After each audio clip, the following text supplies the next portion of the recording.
Nietzsche and the Nazis, A Personal View by Hicks. Documentary published in 2006 by N Squared Productions and Occam's Razor Publishing. Book version published in 2010 by Occam's Razor. This audio book version recorded in 2013. Part 1. Introduction, Philosophy and History. Section 1. Fascinated by History. Think about why we are fascinated by history. All of those outstanding individuals and exotic peoples, the rise and fall of civilizations, and wondering why that happens. How did classical Greece achieve its golden age, the age of Socrates and Pericles, Euripides and Hippocrates? What explains the remarkable confluence of so many outstanding individuals in one era? Why, almost 2,000 years later, did the Italian Renaissance happen? Leonardo, Michelangelo, Machiavelli, Raphael. Again, an incredible outpouring of genius in the arts, sciences, and politics. Jumping ahead 3 centuries, what made possible the Industrial Revolution and its awesome outpouring of productivity? The ancient Chinese and the ancient Romans made impressive technological advancements, but nothing on the scale of the Industrial Revolution. Why did the Industrial Revolution first take place initially in England and Scotland? Why not in Burma or Botswana? Or what, by contrast, explains major historical declines? Why did the Roman Empire collapse? The most powerful civilization of the ancient world imploded and became defenseless before successive waves of barbarian invasion. And before the Romans, the powerful military empires of the Hittites, the Assyrians, and the Babylonians also collapsed. Is there a common pattern at work here? Why did the French Revolution go so horribly wrong, descending into a reign of paranoia, fratricide, and terror? Why, by contrast, did the American Revolution, in many ways fighting the same kind of battle and subject to the same desperate pressures, not go the same self-destructive route? How, a century and a half later, could the most educated nation in Europe become a Nazi dictatorship? All these questions raise issues of dramatic historical change for better or worse. But we can also ask questions about long periods during which no dramatic changes took place. Consider the San people of the Kalahari region in southern Africa. Sometimes they're called Bushmen. Experts estimate that for 10,000 years, the San have lived the same way for generation after generation. Let us put that in perspective. If a generation is 25 years or so, then 10,000 years means 400 generations of sameness. By contrast, it has only been about 20 generations since Columbus crossed the Atlantic. And consider how much has changed in Europe and the Americas since then. Yet even the 10,000 years of the San people is dwarfed by the estimated 35,000 years that the Aborigines of Australia have existed in essentially the same way generation after generation. 35,000 years ago is approximately when Neanderthal man was becoming extinct. Why did the cultures of the San and the Aborigines not change for such unimaginably long stretches of time? Section 2. What is philosophy of history? These are fascinating questions. As historians, we study interesting individuals and cultures to understand how they lived, why they lived the way they did, and what impact they had on the course of human events. As philosophers, we think more broadly and abstractly. We learn our lessons from the historians and ask, are there broader explanations we can find in the dramatic rises and falls of cultures, or in the static nature of others? History, from this perspective, is a huge laboratory of experiments in human living. Some of those experiments have been wildly successful.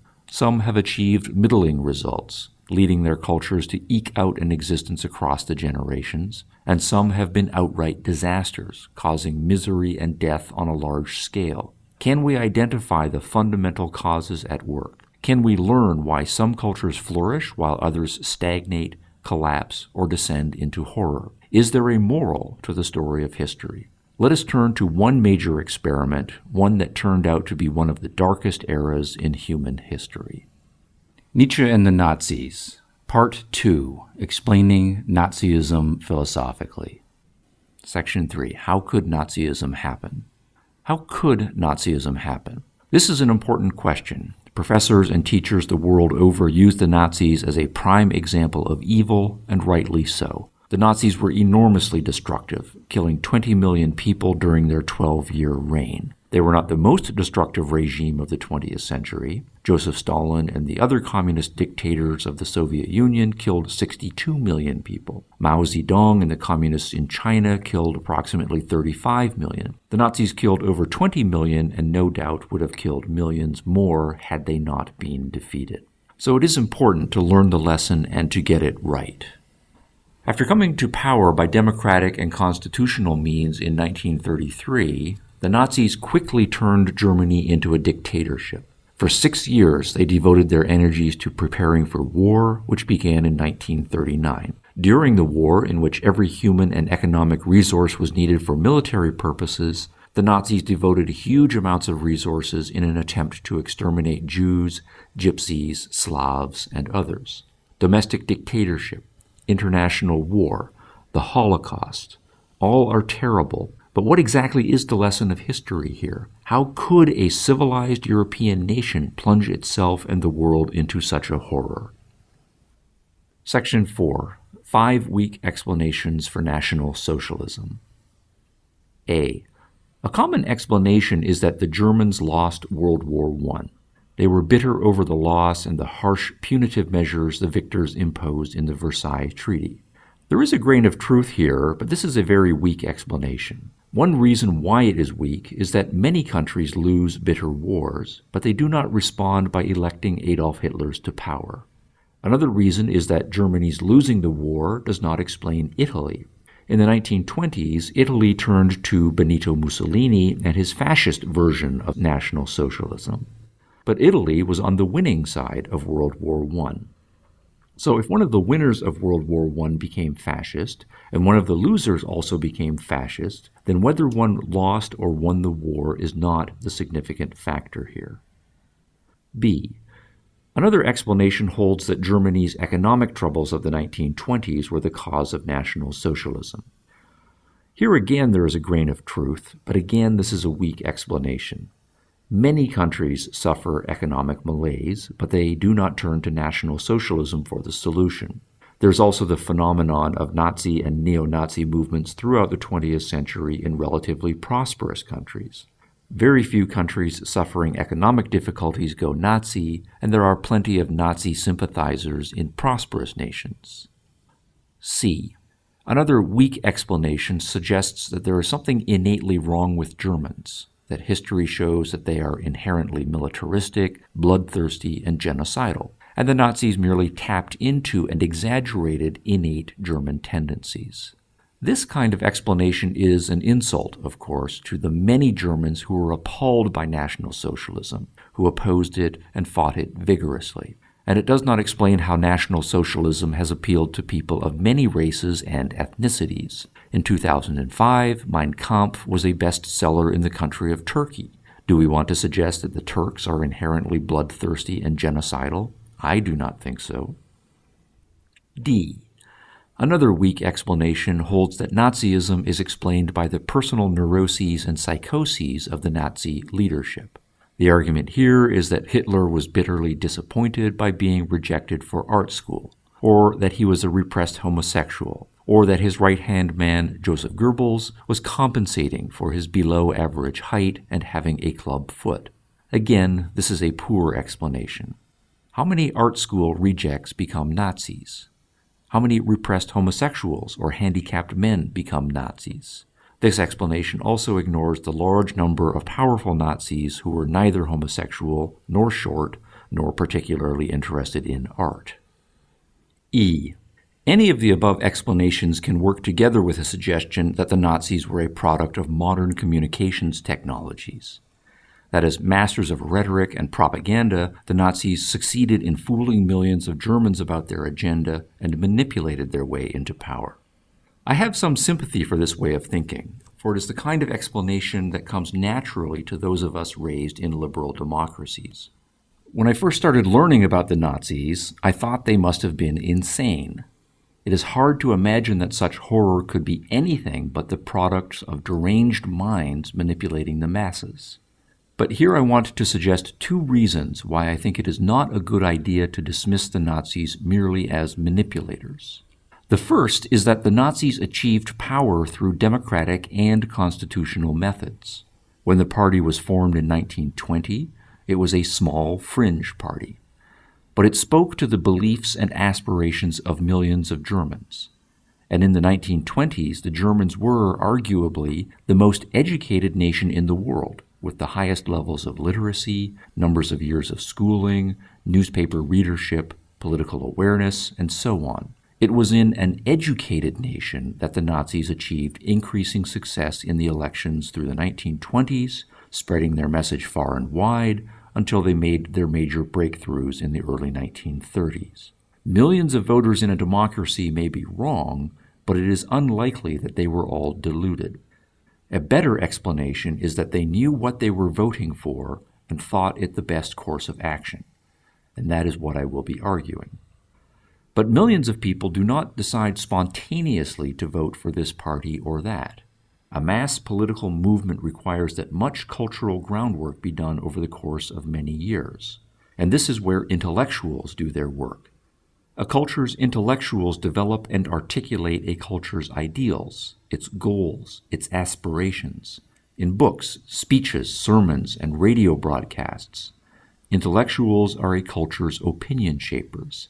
It is intellectuals who write the opinion pieces in the mass newspapers, who are the professors in the universities where teachers and preachers are trained, where politicians and lawyers and scientists and physicians get their education. This leads us to the other reason why it is a weak explanation to say that the Nazis were simply deranged and lucked or manipulated their way into political power. Consider the following list of intellectuals who supported the Nazis long before they came to power. These intellectuals represent a who's who list of powerful minds and cultural leaders. Philippe Lenard won the Nobel Prize for Physics in 1905. Gerhard Hauptmann won the Nobel Prize for Literature in 1912. Hauptmann once met Hitler and described their brief handshake as, quote, "the greatest moment of my life," unquote. Johannes Stark won the Nobel Prize for Physics in 1919. That is 3 Nobel Prize winners. Then there is Dr. Oswald Spengler, author of the historical bestseller The Decline of the West, published in 1918. Spengler's books sold in the millions, and he was perhaps the most famous intellectual in Germany in the 1920s. Then there is Moeller Vandenbroek, another famous public intellectual of the 1920s. His book, The Third Reich, published in 1923, provided a theoretical rationale for National Socialism and was, like Spengler's books, a consistent bestseller throughout the 1920s. Then there is Dr. Carl Schmitt, 1888 to 1985, probably the sharpest legal and political mind of his generation. Schmitt's books are still widely read and discussed by political theoreticians of all stripes and are recognized as 20th century classics. And to round out this initial list, there is philosopher Martin Heidegger. Already in the 1920s, Heidegger was being hailed as the brightest philosopher of his generation, which is especially significant in a philosophical nation such as Germany. That assessment has held over the course of the 20th century. Ask professional philosophers of today to name the 5 most significant philosophers of the 20th century, and whether they love him or loathe him, most will include Heidegger on the list. These 7 men are among the most intelligent and powerful minds in Germany in the decade before the Nazis came to power. They are leading figures in German intellectual culture, spanning the arts, science, history, law, politics, and philosophy. All of them, to one degree or another, supported National Socialism. Was Hitler smart enough to fool all of these highly intelligent men? Or is it more likely that they knew what they believed and supported National Socialism because they thought it was true? Section 5. Explaining Nazism philosophically. I want to suggest a better explanation. The primary cause of Nazism lies in philosophy, not economics, not psychology, and not even politics. National Socialism was first a philosophy of life believed and advocated by highly intelligent men and women, professors, public intellectuals, Nobel Prize winners, all powerful minds working at the cutting edges of their disciplines. It was they who shaped the intellectual culture of Germany in the 1920s and who convinced millions of Germans that National Socialism was the best hope for Germany's future. That is not to say that there were no other contributing factors. The legacy of World War I, persistent economic troubles, modern communication technologies, and the personal psychologies of the Nazi leadership did play a role. But the most significant factor was the power of a set of abstract philosophical ideas. National Socialism was a philosophy-intensive movement. I will up the ante even further. I want also to suggest that the Nazi intellectuals and their followers thought of themselves as idealists and as crusaders for a noble cause. This may be even harder for us to accept. The National Socialists in the 1920s were passionate men and women who thought that the world was in a crisis and that a moral revolution was called for. They believed their ideas to be true, beautiful, noble, and the only hope for the world. Yes, Nazi ideology contained major elements of harshness, even brutality. But what if an important truth about the world is that it is harsh and brutal? It may be hard to believe that the Nazis thought of themselves as noble idealists, especially with our after-the-fact knowledge of the horrible destructiveness of Nazism. It may be especially hard for those of us raised in Western liberal democracies to believe it, since from the cradle we've been raised to believe that freedom, equality, and peace are almost self-evidently good. But what if they are not self-evidently good? Let me play the devil's advocate. How long have human beings existed? Most anthropologists say that Homo sapiens has existed for well over 100,000 years, perhaps as long as 200,000 years. For how much of that time have freedom, equality, and peace been the norm? Democratic experiments were tried in ancient Greece for a few centuries. A little later, Republican experiments were tried in ancient Rome, again for a few centuries. But Greece and Rome both failed. The Greeks were conquered by the Romans, and the Romans descended into authoritarian decadence before themselves becoming conquered. And there have been a few smaller and relatively brief Republican city-states, Renaissance Venice, Florence, and in the Baltic. That is a few short-lived experiments in over 100,000 years. Not very impressive. So now we imagine ourselves in Europe in the earliest decades of the 20th century. Democratic republicanism has been resurrected and is being tried again, for example, in the United States of America. But how successful have the modern experiments been? Come the 1920s, the United States is only about 150 years old. That means that it has survived for less time than the Greek democracies or the Roman Republic. The U.S. lasted only 90 years before it plunged into a brutal civil war, the reverberations of which are still being felt early in the 20th century. In the 1920s, the U.S. is experiencing economic uncertainty and is shortly to plunge into its Great Depression. Even in the United States, many intellectuals are suggesting that capitalism and liberalism are finished, and that some form of centralized authority led by a strong man is the future. So in the 1920s, just how strong is the case for liberty, democracy, republicanism, and capitalism? What if a culture's brightest thinkers believe that democracy is a historical blip? What if they come to believe that the lesson of history is that what people need is structure and strong leadership? What if they believe that history shows that some cultures are obviously superior in their arts, their science and technology, and in their religion? What if they believe that history teaches us that we live in a harsh world of conflict and that in such a world strength and assertiveness against one's enemies are essential to survive? Or even more strongly than that peace makes people soft, and that it is conflict and war that brings out the best in people, making them tough, vigorous, willing to fight for their ideals, and if necessary, to die for them. I am suggesting that a set of ideals was primarily responsible for the rise of Nazism. I think those ideals are extraordinarily false and terribly destructive, but that is not how millions of intelligent, educated, Even in many cases, well-meaning Germans saw them. But why do I call them a set of ideals? Why not just say that the Nazis had some ideas? Of course they had some ideas with which to bewitch the masses. But basically, they just wanted power and were effective at using those ideas to get power. Well, of course the Nazis wanted power. What politician doesn't want power? But if you are only out for power, think about how you go about getting it in a democracy. The best way is to identify the established political parties, join one of the powerful ones, and work your way up the ranks to the top. Here's an analogy. In the United States, the two major parties are the Democratic and Republican parties. So if you are young and ambitious and you want a realistic chance of becoming senator or even president in your lifetime, you join one of those two parties. What you do not do is join a fringe party.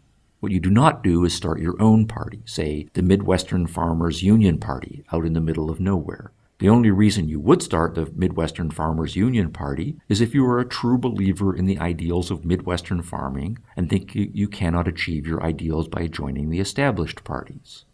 But that describes the Nazis exactly. They did not join the Social Democrats or any of the established political parties. They set up their own fringe party, initially based in the south of Germany and away from the center of power in Berlin.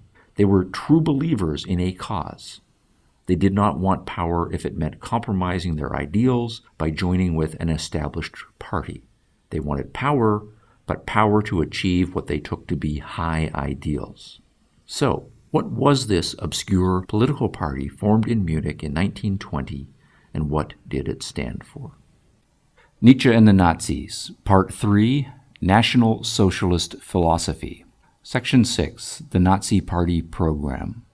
The Nazi Party grew out of the DAP, the German Workers' Party. Its goal, according to one of its founders, Gottfried Feder, quote, was to reconcile nationalism and socialism, unquote. It was a lecture by Feder in 1919 that attracted Adolf Hitler to the party. Within a year, the party changed its name in order to have a name that expressed more accurately its core principles. The new name was the National Socialist German Workers' Party. At a rally in Munich in 1920 involving over 2,000 participants, the party announced its platform, a 25-point program. The main authors of the program were Feder, Adolf Hitler, and a third man, Anton Drexler.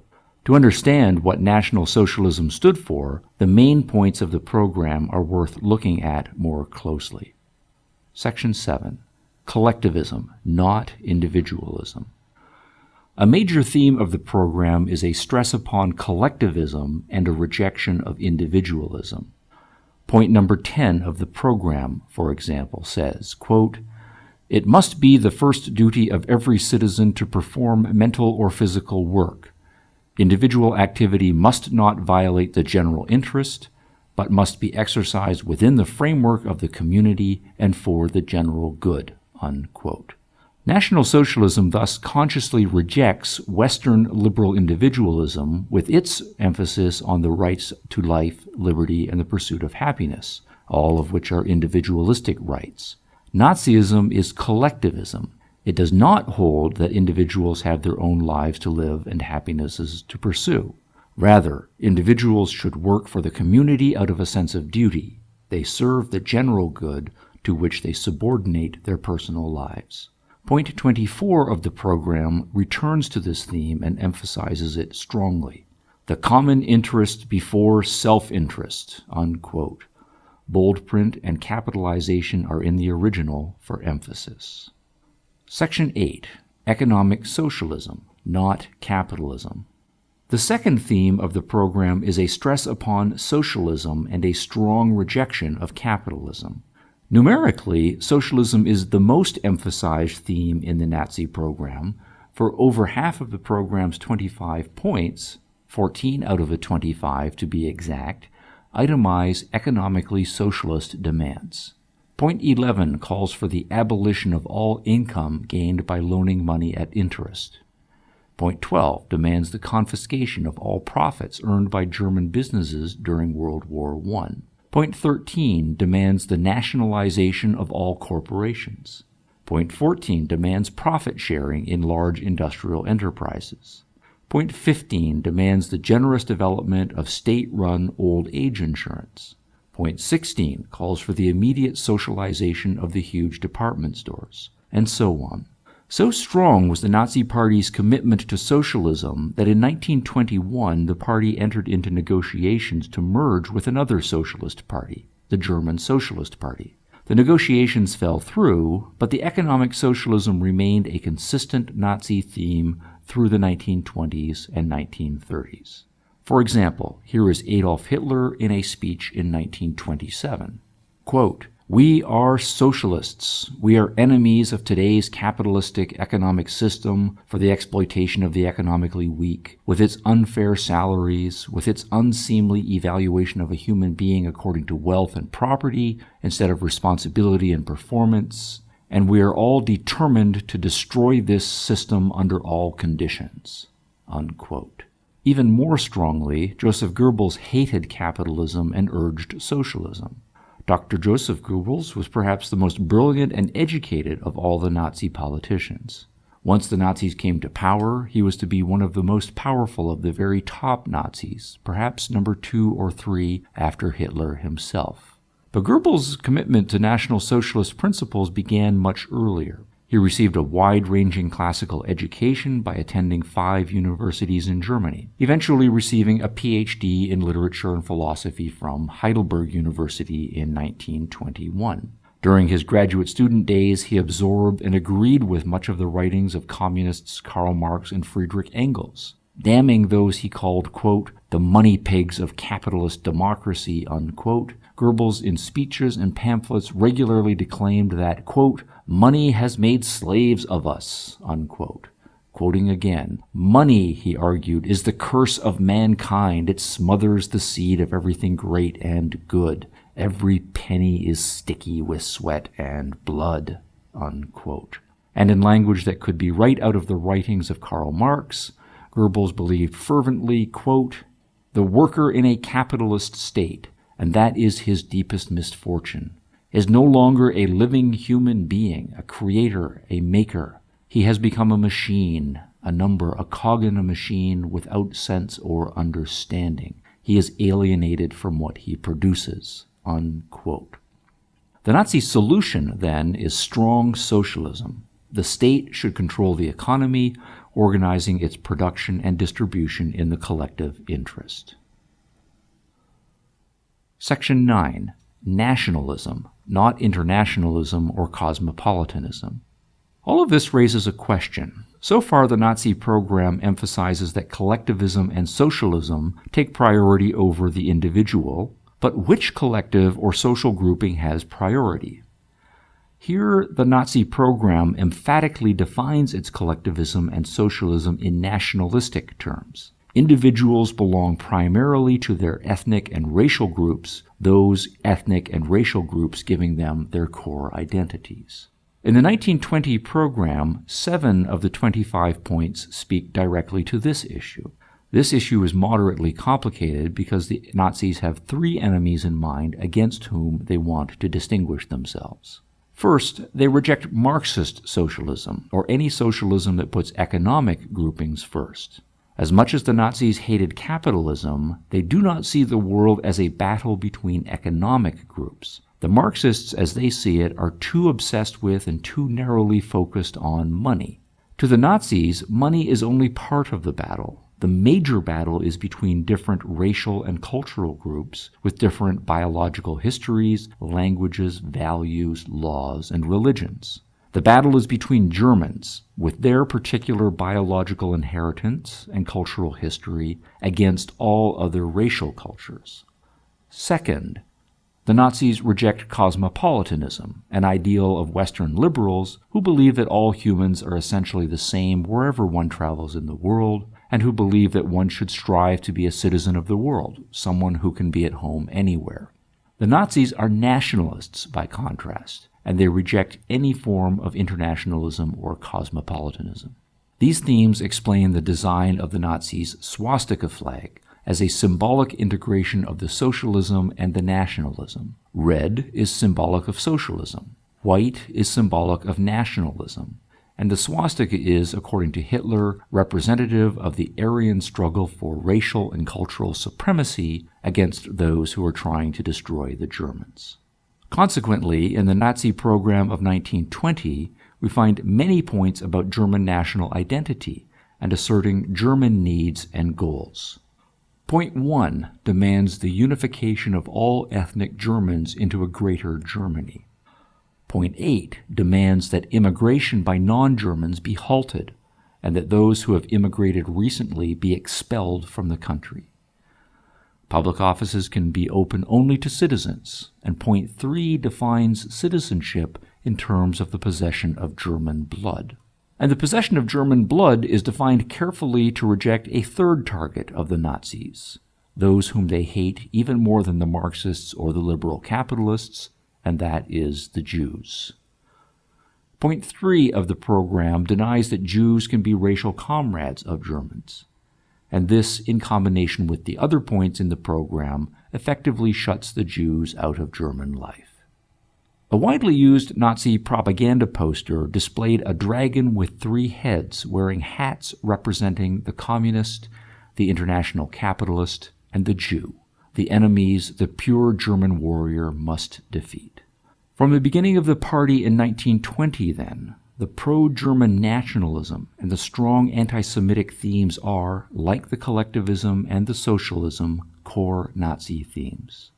While the 1920 program only mentions the Jews twice and seems to advocate only that the Jews be forced to leave Germany, within a few years the Nazi leadership had clearly begun to consider harsher measures.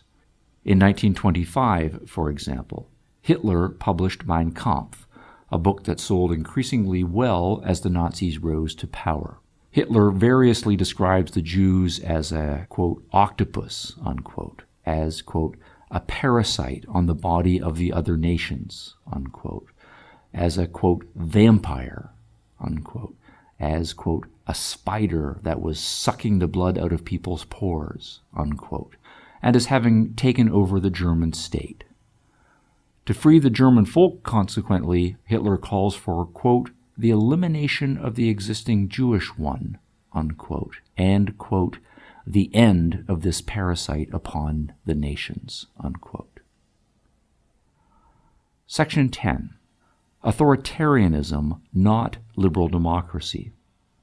So far we have 3 major themes in the Nazi program: collectivism, socialism, and nationalism. The next question is, how do the Nazis believe this is to be achieved? As early as 1920, the Nazis are clear that they are no friends of democracy, liberalism, or republicanism.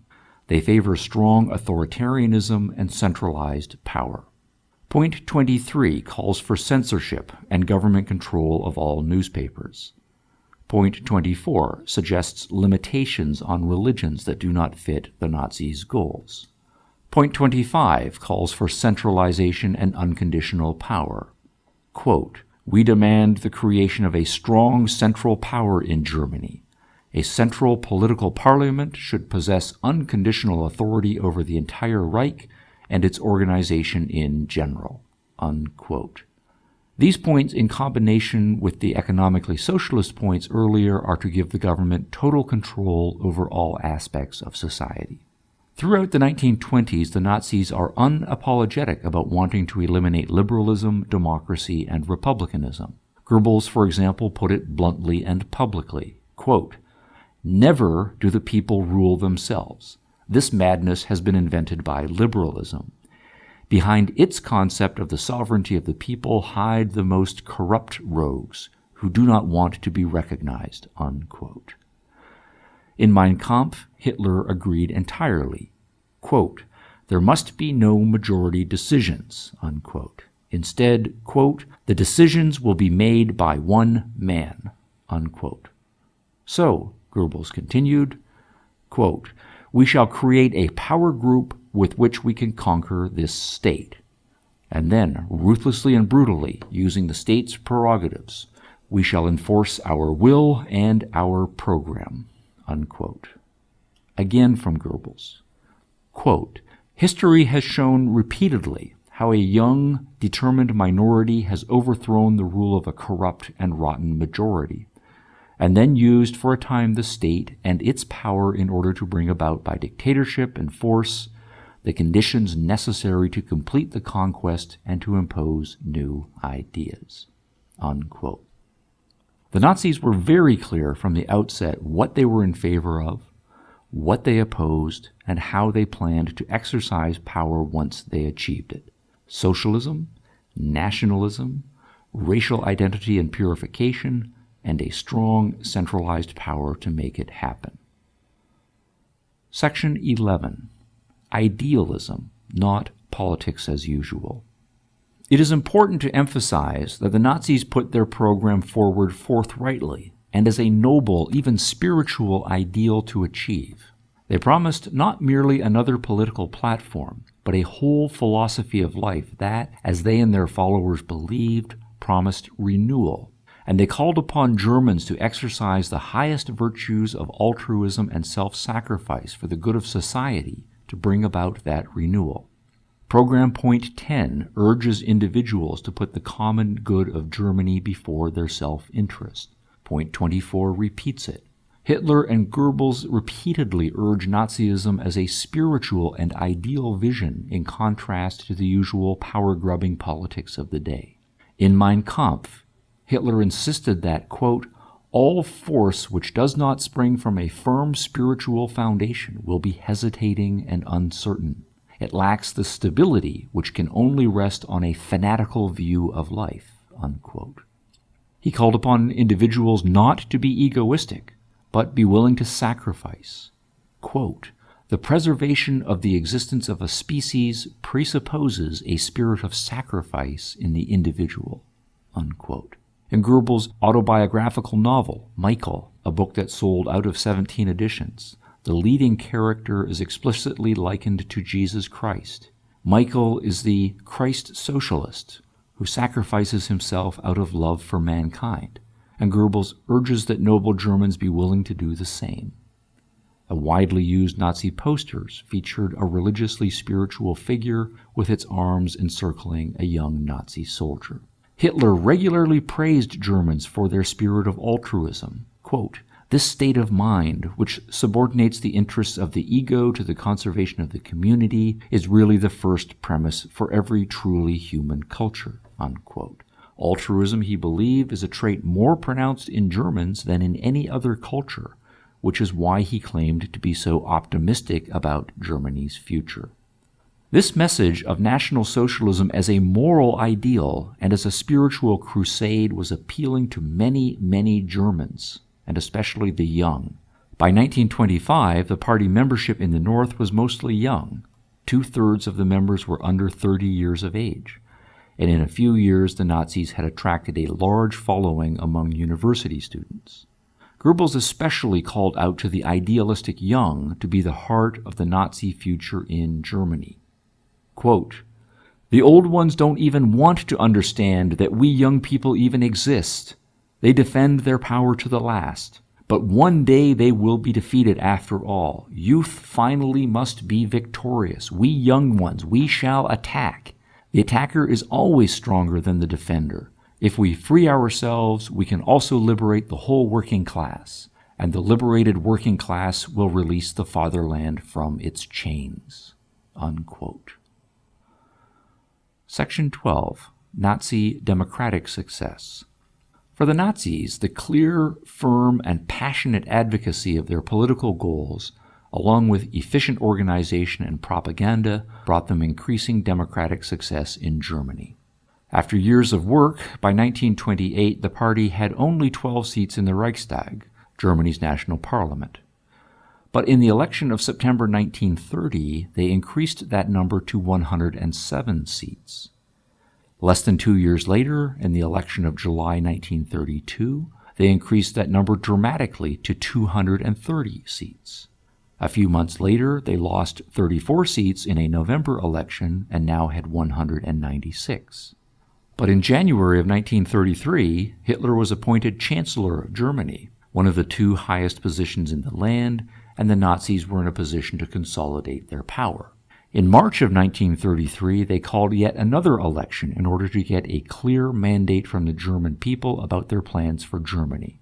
The election had a huge turnout, and the Nazis scored huge gains, winning 43.9% of the popular vote and 288 seats in the Reichstag. 288 seats are more seats than their next three competitors combined.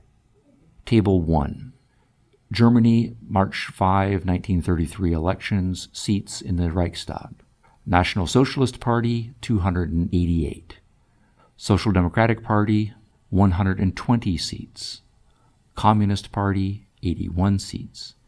Center Catholic Party, 73 seats. The Nationalist Kampffront SWR Party, 52 seats. Bayerische Volkspartei, 19 seats. Deutsche Staatspartei, 5 seats. Christlich-Sozialer Volksdienst Party, 4 seats. Deutsche Volkspartei, another nationalist party, 2 seats. Deutsche Bauernpartei, 2 seats. Württembergischer Landbund, 1 seat. By 1933, the National Socialist German Workers' Party was in control. Nietzsche and the Nazis, Part 4, The Nazis in Power. Section 13, Political Controls. As the Nazis had promised, they moved quickly to transform Germany from a constitutional democracy into an authoritarian dictatorship. An early step they took was to eliminate rival political parties. Some were banned outright, the rest were pressured to dissolve themselves, and in July of 1933, the Nazi government banned the formation of new political parties. In 1934, the Nazis further consolidated their power and augmented Hitler's.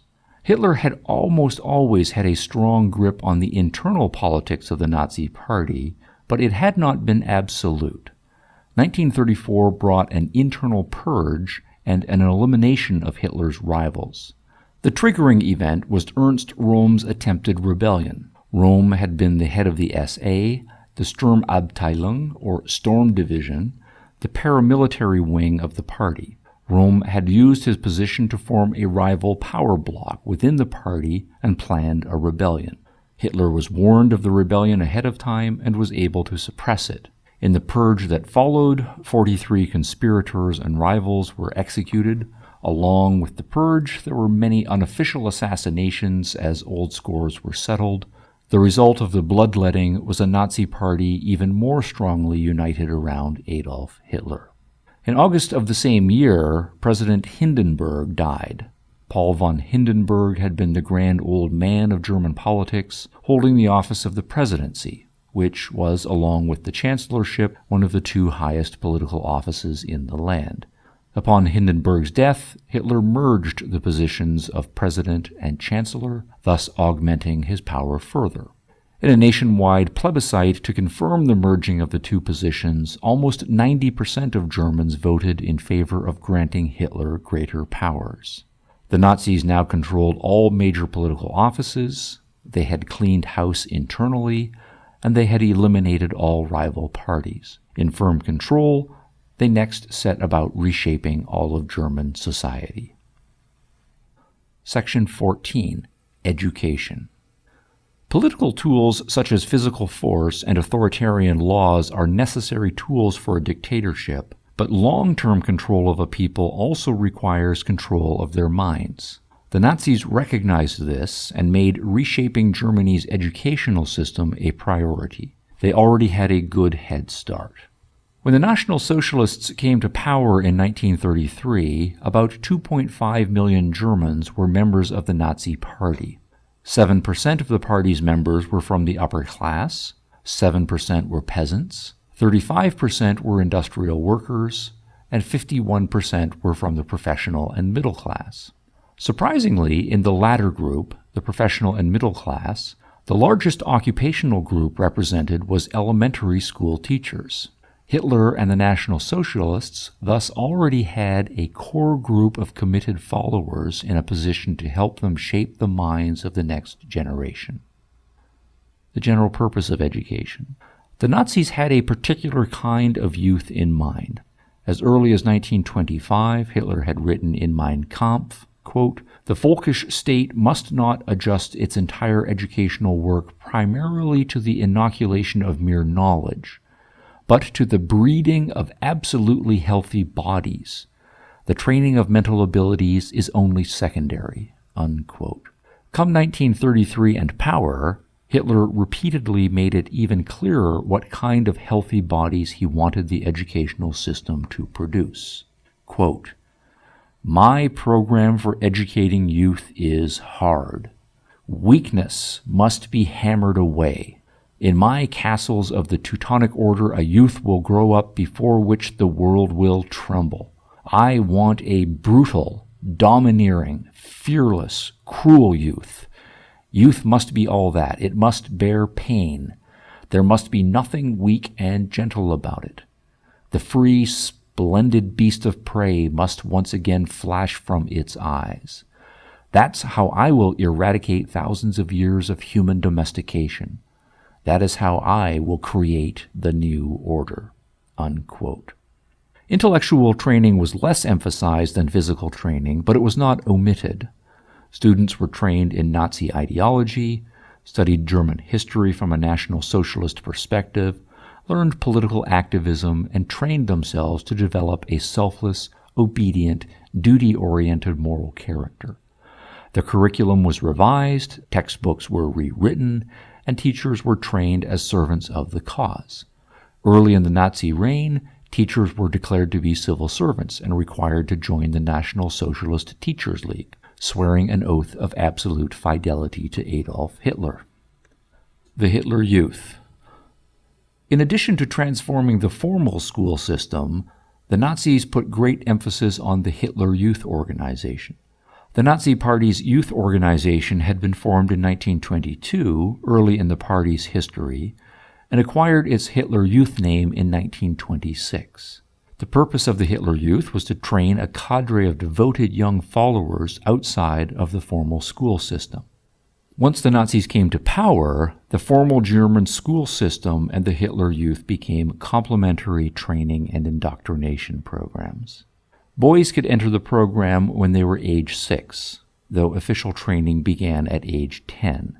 All members of the Hitler Youth swore this oath, quote, "In the presence of this blood banner which represents our Führer, I swear to devote all my energies and my strength to the savior of our country, Adolf Hitler.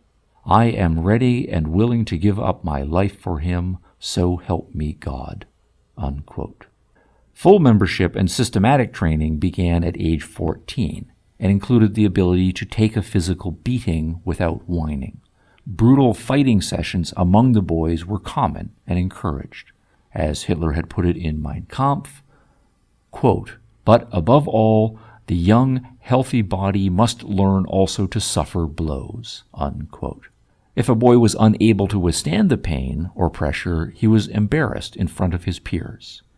Those who succeeded, though, received accolades, a sense of belonging to a great cause, and useful symbols of their status, such as a special dagger. Parallel programs existed for girls. The League of Young Girls was established for girls 10 to 14 years of age. The 14 to 18-year-old girls group of the Hitler Youth was the Bund Deutscher Mädel, or League of German Girls. From 17 to 21 years of age, young Aryan women were members of Faith and Beauty. Instruction focused on home, family, and the duty to bear children. The girls' training was similar to the boys', including wearing military-style uniforms, engaging in soldier-like activities, and learning Nazi ideology and activism. Although the youth were encouraged to question their parents and their non-Nazi teachers, within the Hitler Youth, absolute obedience was demanded. Despite this, membership in the Hitler Youth was appealing to many young Germans. Summer camps and parades were regular activities for the Hitler Youth. There was also the feeling of camaraderie and the sense of developing a sense of self-discipline, loyalty, and honor. Membership came to be considered to be a badge of honor. And as the Nazi Party came closer to achieving power, membership even became a status symbol. In 1932, the year before the Nazis came to power, the Hitler Youth had 107,956 members, or 5% of the German youth population. Within a year, membership had swollen to well over 2 million members. In 1936, membership in the Hitler Youth became mandatory. All other youth groups had ceased to exist, being absorbed into the Hitler Youth or abolished. And by 1939, the year that World War II was to begin, membership in the Hitler Youth reached almost 8 million members. The universities. The Nazis had also achieved great success with older students, those of university age. Well before Hitler came to power, Nazi student groups existed at universities all over Germany. Before 1933, it was common for students to come to classes wearing brown shirts and swastika armbands, and in many cases it was the most intelligent and idealistic university students who were the most activist and outspoken supporters of National Socialism. The students also had many allies among their professors. When the National Socialists took power, they prohibited all Jews from holding academic positions. This resulted in the firing of hundreds of tenured Jewish professors, including several Nobel laureates. To their credit, many other professors resigned in protest or emigrated, but such professors were in the small minority. A large majority of university professors remained on the job, either silently accepting the new regime or even actively supporting it. In 1933, for example, 960 professors, including prominent figures such as Martin Heidegger, made a public proclamation of their support for Adolf Hitler and the National Socialist regime. Section 15. Censorship. What the Nazis established for the schools and universities, they attempted to establish for German society at large by means of sweeping government regulations on media and outright censorship.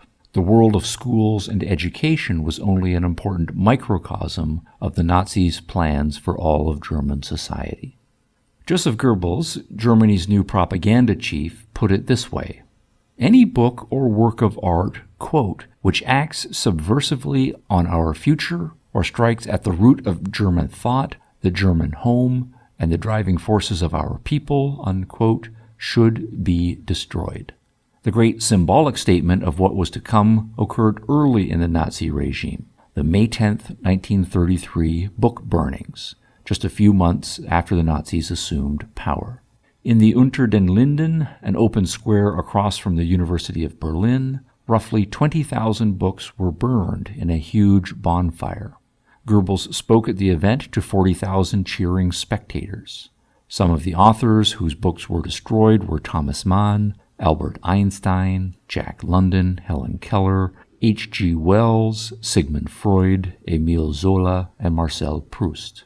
An important and sometimes overlooked fact about the book burnings is that they were not instigated by the Nazi government, nor were they instigated by non-intellectual thugs. The book burnings were instigated by university students. The Nazi Party's student organization conceived and carried out book burnings all across the country.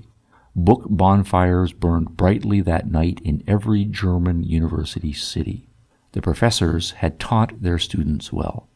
Goebbels' official title was Minister of the Reich Chamber of Culture. The Reich Chamber of Culture controlled 7 cultural spheres: fine arts, music, theater, literature, the press, radio, and films. This gave him power over all the major media in Germany and enabled him to use his formidable talent for propaganda effectively. He quickly established regulations that anyone working in any of those fields had to become a member of the Nazi Party and join the respective chamber. The purpose of the regulations was, as Goebbels put it, quote, in order to pursue a policy of German culture, it is necessary to gather together the creative artists in all spheres into a unified organization under the leadership of the Reich. The Reich must not only determine the lines of progress, mental and spiritual, but also lead and organize the professions. In the realm of art, Hitler and Goebbels attempted to cleanse Germany of modern art and to replace it with Germanic art. Classical music, classical plays and operas, as well as Hollywood B movies were still allowed, but galleries exhibiting modern art were shut down. Newspapers received close supervision. The Reich Press Law of 1933 prohibited editors of newspapers from marrying Jews and required that editors meet daily with the propaganda ministry to ensure that no misleading stories were published. Essentially, this meant that the government told the newspapers what they could and could not print. Likewise, radio was taken over in 1933 by another branch of the propaganda ministry, the Chamber of Radio. The Chamber of Films took over the content of the film industry, though it left the production of films up to private firms. In all areas of arts and culture, uncooperative editors, writers, and performers were ousted, sent to prison or concentration camps, or sometimes killed. Those editors, writers, and performers who remained knew how they were to behave. German culture thus became an obedient tool of Nazi politics. Section 16. Eugenics. Nazi education and censorship attempted to control people's minds. The Nazis also controlled the bodies of their citizens as much as possible. Milder controls involved new public health measures, such as an aggressive campaign against smoking. The Nazis banned smoking in certain public places, ran an anti-smoking propaganda campaign, and placed restrictions on how tobacco could be advertised.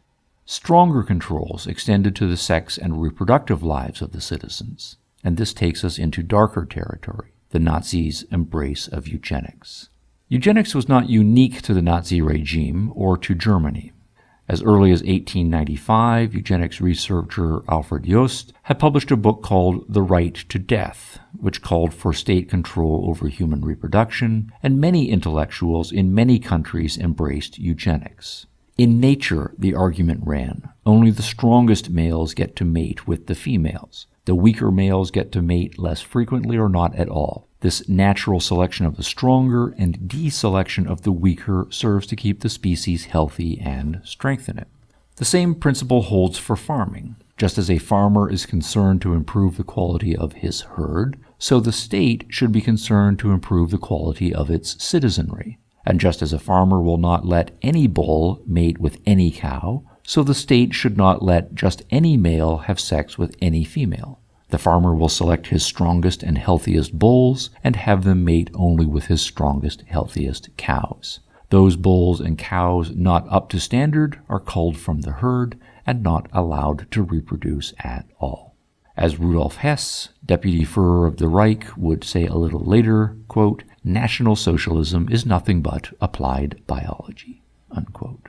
Before the Nazis came to power, German intellectuals were among the world leaders in eugenics research.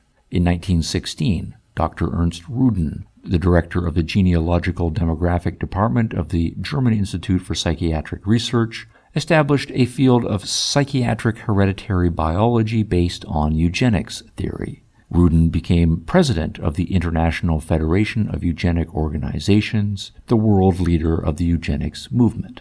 In 1920, psychiatry professor Alfred Hoch and distinguished jurist Karl Binding wrote, "The Permission to Destroy Life Unworthy of Life." Their book called for the destruction of, quote, "worthless," unquote, humans for the sake of protecting worthy humans. So-called worthless individuals included the mentally and physically disabled. Another influential book, The Principles of Human Heredity and Racial Hygiene, written by Drs. Eugene Fischer, Lenz, and Bauer, hailed the superiority of the German race and called for the use of concentration camps for non-Germans and mixed races. Fischer already had experience with this, having planned and executed the forced sterilization of South Africans who were the offspring of German military men and women indigenous to South Africa. By the time the Nazis came to power, eugenics was an established part of German intellectual life. One striking indication of this is that German universities had 23 official professors of racial hygiene. National Socialism held that the state should take over where natural selection left off. In line with their collectivism and anti-individualism, the Nazis held that medicine and reproduction should serve the interests of the state rather than the individual. Like the farmer, the Nazis wanted high-quality Aryan children for the state's purposes, so they took charge of the mating process of Germany's citizens. The Reich could not allow individuals to rut with just anyone. Taking away individual choice and reproduction would improve the stock and cleanse the nation of bad genetic elements. The Nazis also argued that they were thus more strongly socialist than their arch-rivals, the Communists. While the Communists focused almost totally on issues of money, capitalism, and economics, the Nazis argued for a more comprehensive socialism. Every aspect of human life, including family and reproduction, was to be socialized. The Nazis' eugenics program had two phases, positive and negative. The positive phase aimed at increasing the number of pure Aryan births. The negative phase aimed at eliminating inferior genetic influences in Germany. In order to implement both sides of the program, the Nazis first needed to define racial purity. They decided that there were three racial categories: full Jew, having 3 or more Jewish grandparents; 2 degrees of Mischlinge, or mixed type, having either 1 or 2 Jewish grandparents; and full Aryan, having no Jewish grandparents. The pure Aryan would be the tall, slender yet strong, blonde human being. This led to some serious parody, given that not many of the Nazi leadership met those criteria. Neither Goebbels nor Göring nor Hitler himself obviously met them. All humor aside, the Nazis set to achieving the positive phase of their program in several ways. They provided incentives to encourage racially pure marriages. Incentives included loans to help married couples get established, subsidies for each child produced, and official awards and medals for hero mothers of 4 or more children. Childless couples were vilified. The Nazi government also lowered the age of marriage to 16, encouraged the birth of illegitimate Aryan children, outlawed abortion for Aryans, outlawed marriage for sterile women, strictly regulated birth control, and initially forbade mothers from working outside of the home. Heinrich Himmler was in charge of this area of Nazi policy. Himmler was also the chief of the SS and the Gestapo, and so was one of the top 2 or 3 most powerful Nazis in the regime. Under Himmler's direction, the Nazis also created the Lebensborn, or Fount of Life program, in 1935. This project developed group homes for young, unmarried Aryan women impregnated by Aryan men. Once the racial purity of the parents had been established, the young women stayed in the homes and were given free food and medical care. In return, the women signed over all rights to their fetuses, who, upon birth, would be raised by select Nazi families.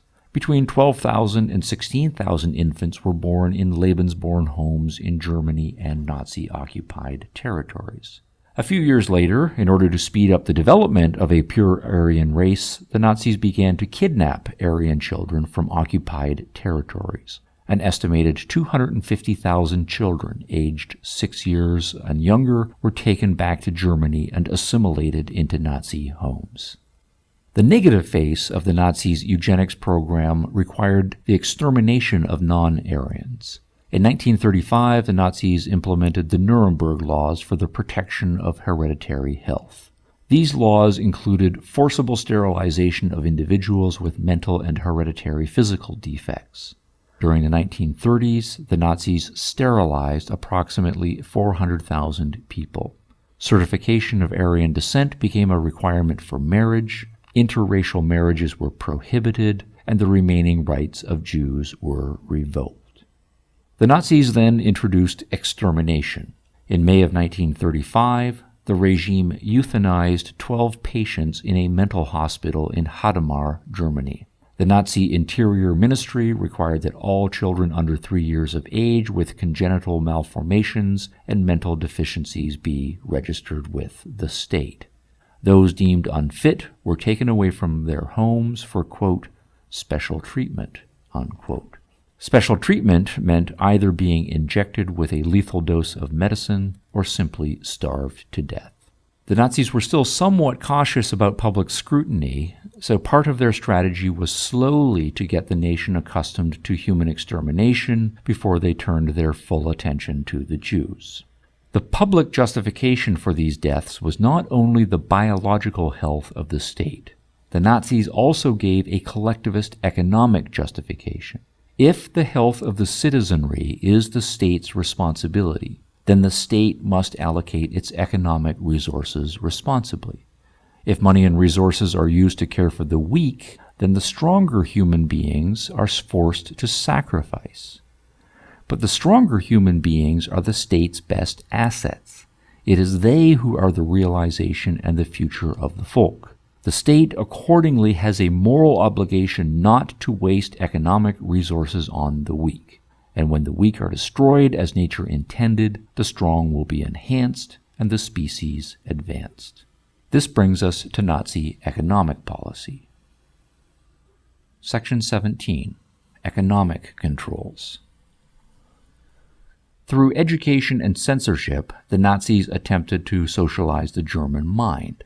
Through public health measures and eugenics, they attempted to socialize the German body. A natural extension of both policies was to socialize German economic production.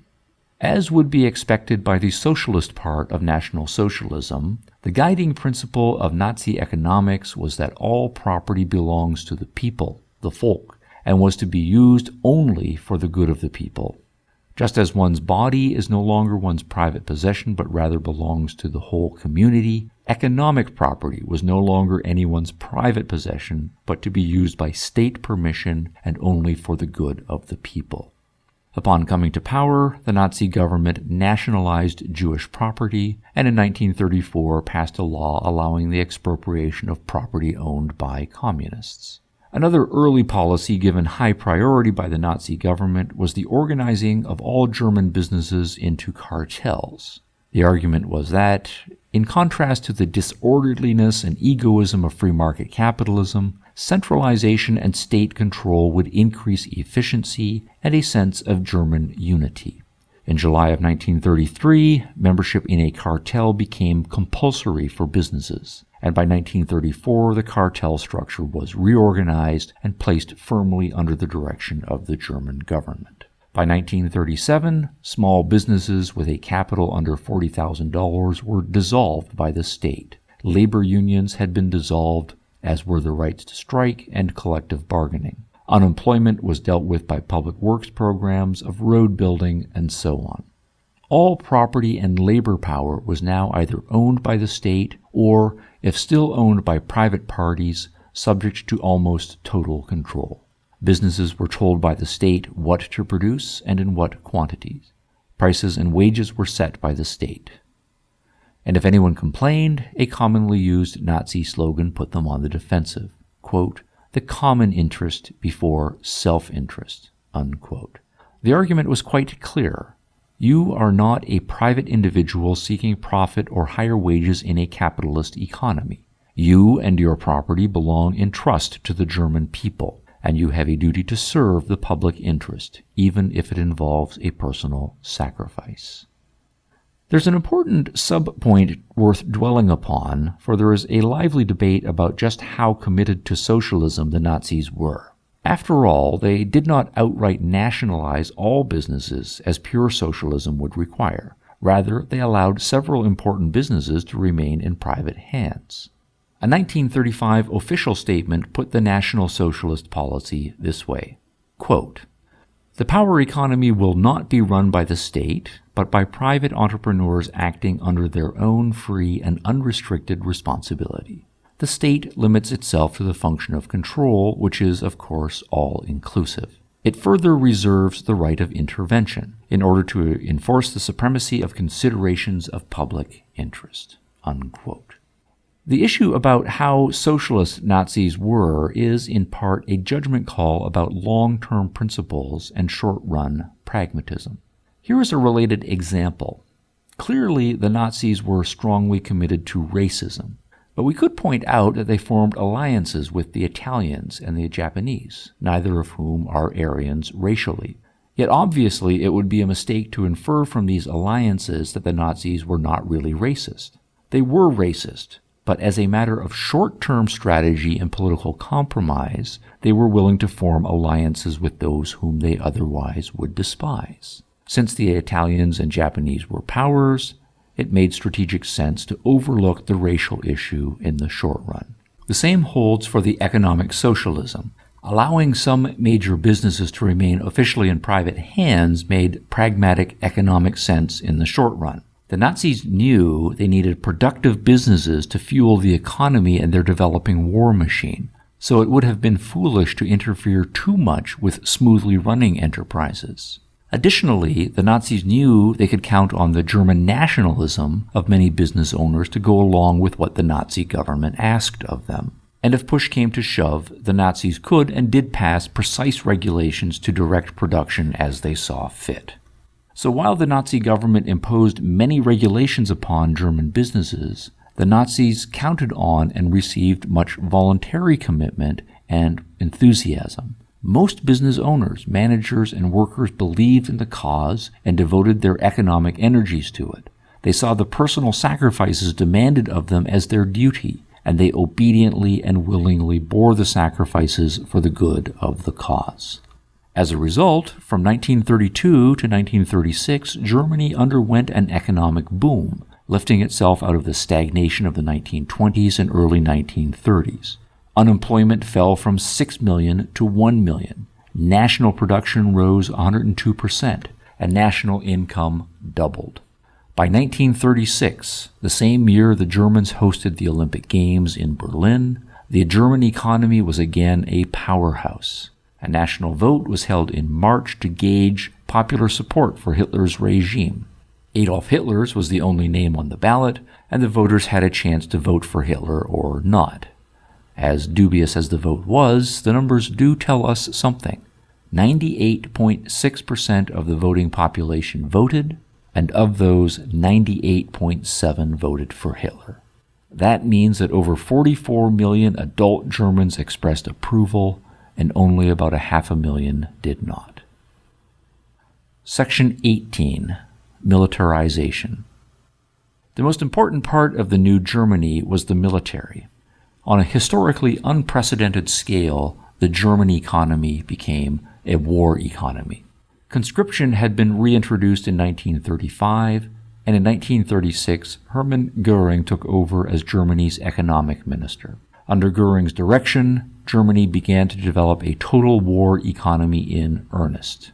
Up until this time, the remilitarization of Germany had been kept semi-secret and had been largely paid for by funds confiscated from the enemies of the state and blocked foreign bank accounts. Under Göring's leadership, the remilitarization came out into the open. Göring started a 4-year plan to make Germany self-sufficient so that it would be able to survive blockades during a war.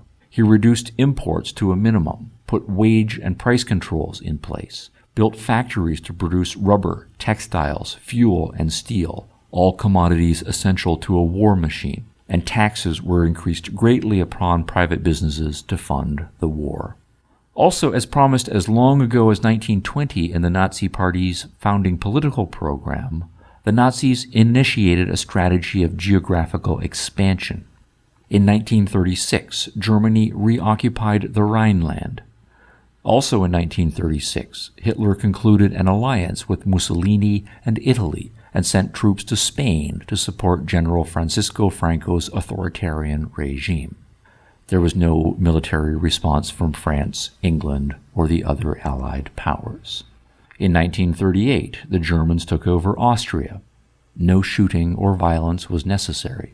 After the takeover, a plebiscite was held in which one could vote yes or no for Hitler. In Austria, 99.75% voted for Hitler. In Germany, 99.08% voted for Hitler. Hitler was angry that he received a slightly lower level of support from the Germans than he did from the Austrians. Again, there was no military response from the Allies. Instead, they believed Hitler was satisfied. They still believed him when he signed the Munich Agreement, promising no more expansion beyond the Sudetenland, then a key part of Czechoslovakia. As a result of that agreement, Hitler was named Time magazine's Man of the Year for 1938. Early in 1939, the Germans took over all of Czechoslovakia. Again, there was no military response from the Allies. But on September 1st, 1939, the Germans invaded Poland, and this time the Western Allies responded. World War II had officially begun, and the 20th century began its second great collision of incompatible philosophies of life, with the broadly liberal, individualistic, democratic, and capitalist allies of the West at war with the authoritarian, collectivistic, and socialistic Axis powers of the East. And at the end of the war, tens of millions more people would be dead. The Germans were steeled for war and well prepared physically and psychologically. They believed in Lebensraum, in the rightness of Germany's expanding as much as necessary to acquire land and resources for survival. They believed in the rightness of Germany's expanding to reincorporate ethnic Germans now living in foreign lands.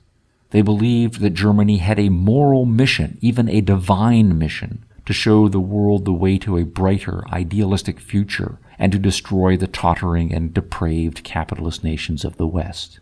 As Hitler put it at the beginning of the war, quote, "What will be destroyed in this war is a capitalist clique that was and remains willing to annihilate millions of men for the sake of their despicable personal interests," unquote. And of course, the Germans had plans for the Jews. Section 19. The Holocaust. In 1821, the German poet Heinrich Heine wrote, quote, "Where books are burnt, in the end people are also burnt," unquote. Heine was evoking the terrible era of the Reformation and Counter-Reformation in which both people and books were burned regularly. But he was also making a philosophical point about the importance of ideas. Books are about ideas, and ideas matter. We humans live what we believe, and if history teaches us anything, it is that people can believe an incredible variety of things about themselves and the world they live in. Books store and transmit ideas, but it is in the minds of actual human beings that ideas live and are put into practice. Burning a book has some stopping power for an idea, but the only way to eliminate an idea fully is to eliminate the individuals who believe it. Dictators know this, and they have no compunction about eliminating individuals. The Nazis were not historically unique in this way. Where they were unique is in the huge scale upon which they operated, and the cold-bloodedly efficient ruthlessness with which they destroyed, killed, and burned human beings. 11 to 12 million human beings were exterminated during the Holocaust. Approximately 6 million of them were Jews. We have all heard the numbers and the terrible stories before, and sometimes it is hard for them not to become just abstract statistics in our minds. But just think of one person you know who lives a real life, has dreams, works hard, loves his or her family, has a quirky sense of humor, wants to travel the world. And then imagine that person taken away in the middle of the night, herded into a cattle car, stripped naked, experimented upon without anesthesia, slowly starved, gassed, shoved into an oven and burned to cinders. That is what the Nazis did to millions of human beings. All of the theoretical ingredients of the National Socialist program that contributed to the Holocaust were announced publicly 20 years before the Holocaust began. That human beings are divided into collective groups that shape their identity. That those collective groups are in a life and death competitive struggle with each other. That any tactic is legitimate in the war of competing groups. That human beings are not individuals with their own lives to live, but are servants of the state. That the state should have total power over both the minds and bodies of its citizens, and may dispose of them as it wishes. That citizens should obey a higher authority and be willing to make the ultimate sacrifice for the good of their group, as defined by higher authority. Additionally, during the 1930s, the Nazis had experimented with most of the practical techniques that would be used in the Holocaust. In the 1930s, basic human rights to liberty, property, and the pursuit of happiness were denied to millions as a matter of official policy. Many of those deemed undesirable had been forced to leave their homes and country. Those who stayed were subject to officially tolerated vandalism, beatings, and occasional murders. Some of those deemed unfit to reproduce had been sterilized. Some of those deemed unfit to live had been euthanized. As early as 1933, concentration camps had been established north of Berlin at Oranienburg and at Dachau in the south of Germany. More camps were added as the decade progressed. And of course, the vicious anti-Semitism of the Nazis and their sympathizers among millions of Germans had been common knowledge and common practice. It is appropriate that the classically educated Dr. Joseph Goebbels, Reich Minister of Culture, would express it most bluntly and clearly, quote, "Certainly the Jew is also a man, but the flea is also an animal," unquote. So I return to our early question. How could Nazism happen? Section 20. The question of Nazism's philosophical roots. We do not do ourselves any favors by not understanding Nazism thoroughly or by being satisfied with superficial explanations. It took a world war to stop National Socialism in the 20th century. War is brute force. Brute force rarely changes anyone's minds about anything, and it alone does not destroy the underlying causes that motivate conflict.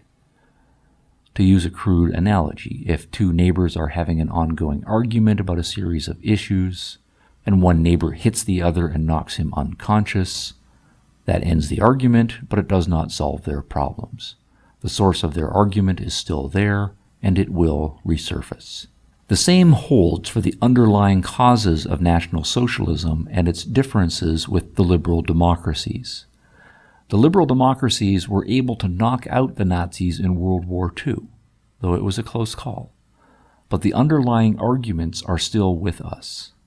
The differences between National Socialism and liberal democracies are profound and involve entirely different philosophies of life. National Socialism was the product of a well-thought-out philosophy of life, the main elements of which were originated, crafted, and argued by philosophers and other intellectuals across many generations. The Nazi intellectuals were not lightweights, and we run the risk of underestimating our enemy if we dismiss their ideology as attractive only to a few cranky weirdos. If your enemy has a machine gun, but you believe he only has a pea shooter, then you are setting yourself up for failure. And if we remind ourselves of the list of very heavyweight intellectuals who supported Nazism, Nobel Prize winners, outstanding philosophers, and brilliant legal thinkers, then it is clear that these were no pea shooters and that we need heavyweight intellectual ammunition to defend ourselves. In the case of other major historical revolutions, we are more familiar with seeing the significance of philosophy. When we think, for example, of the causes of the communist revolutions in Russia and China, we naturally think back to the philosopher Karl Marx.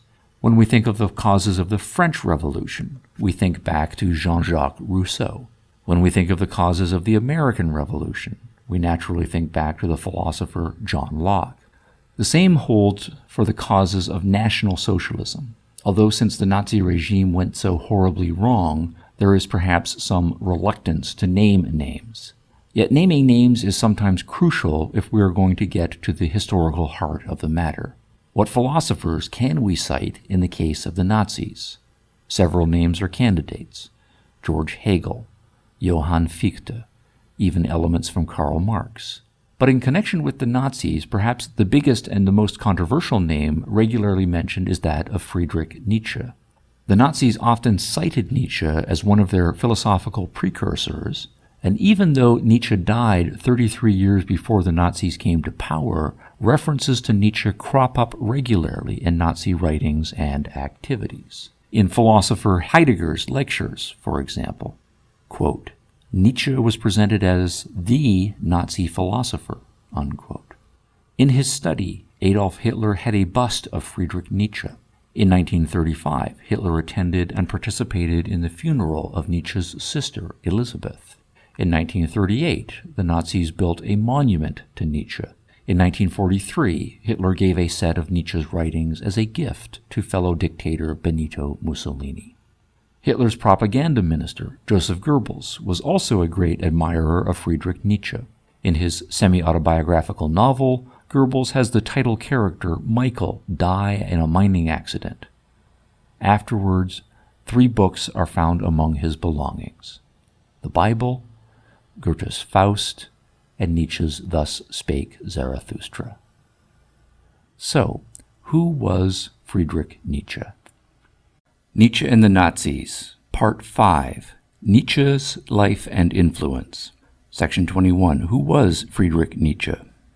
Quote, "That which does not kill us makes us stronger," unquote.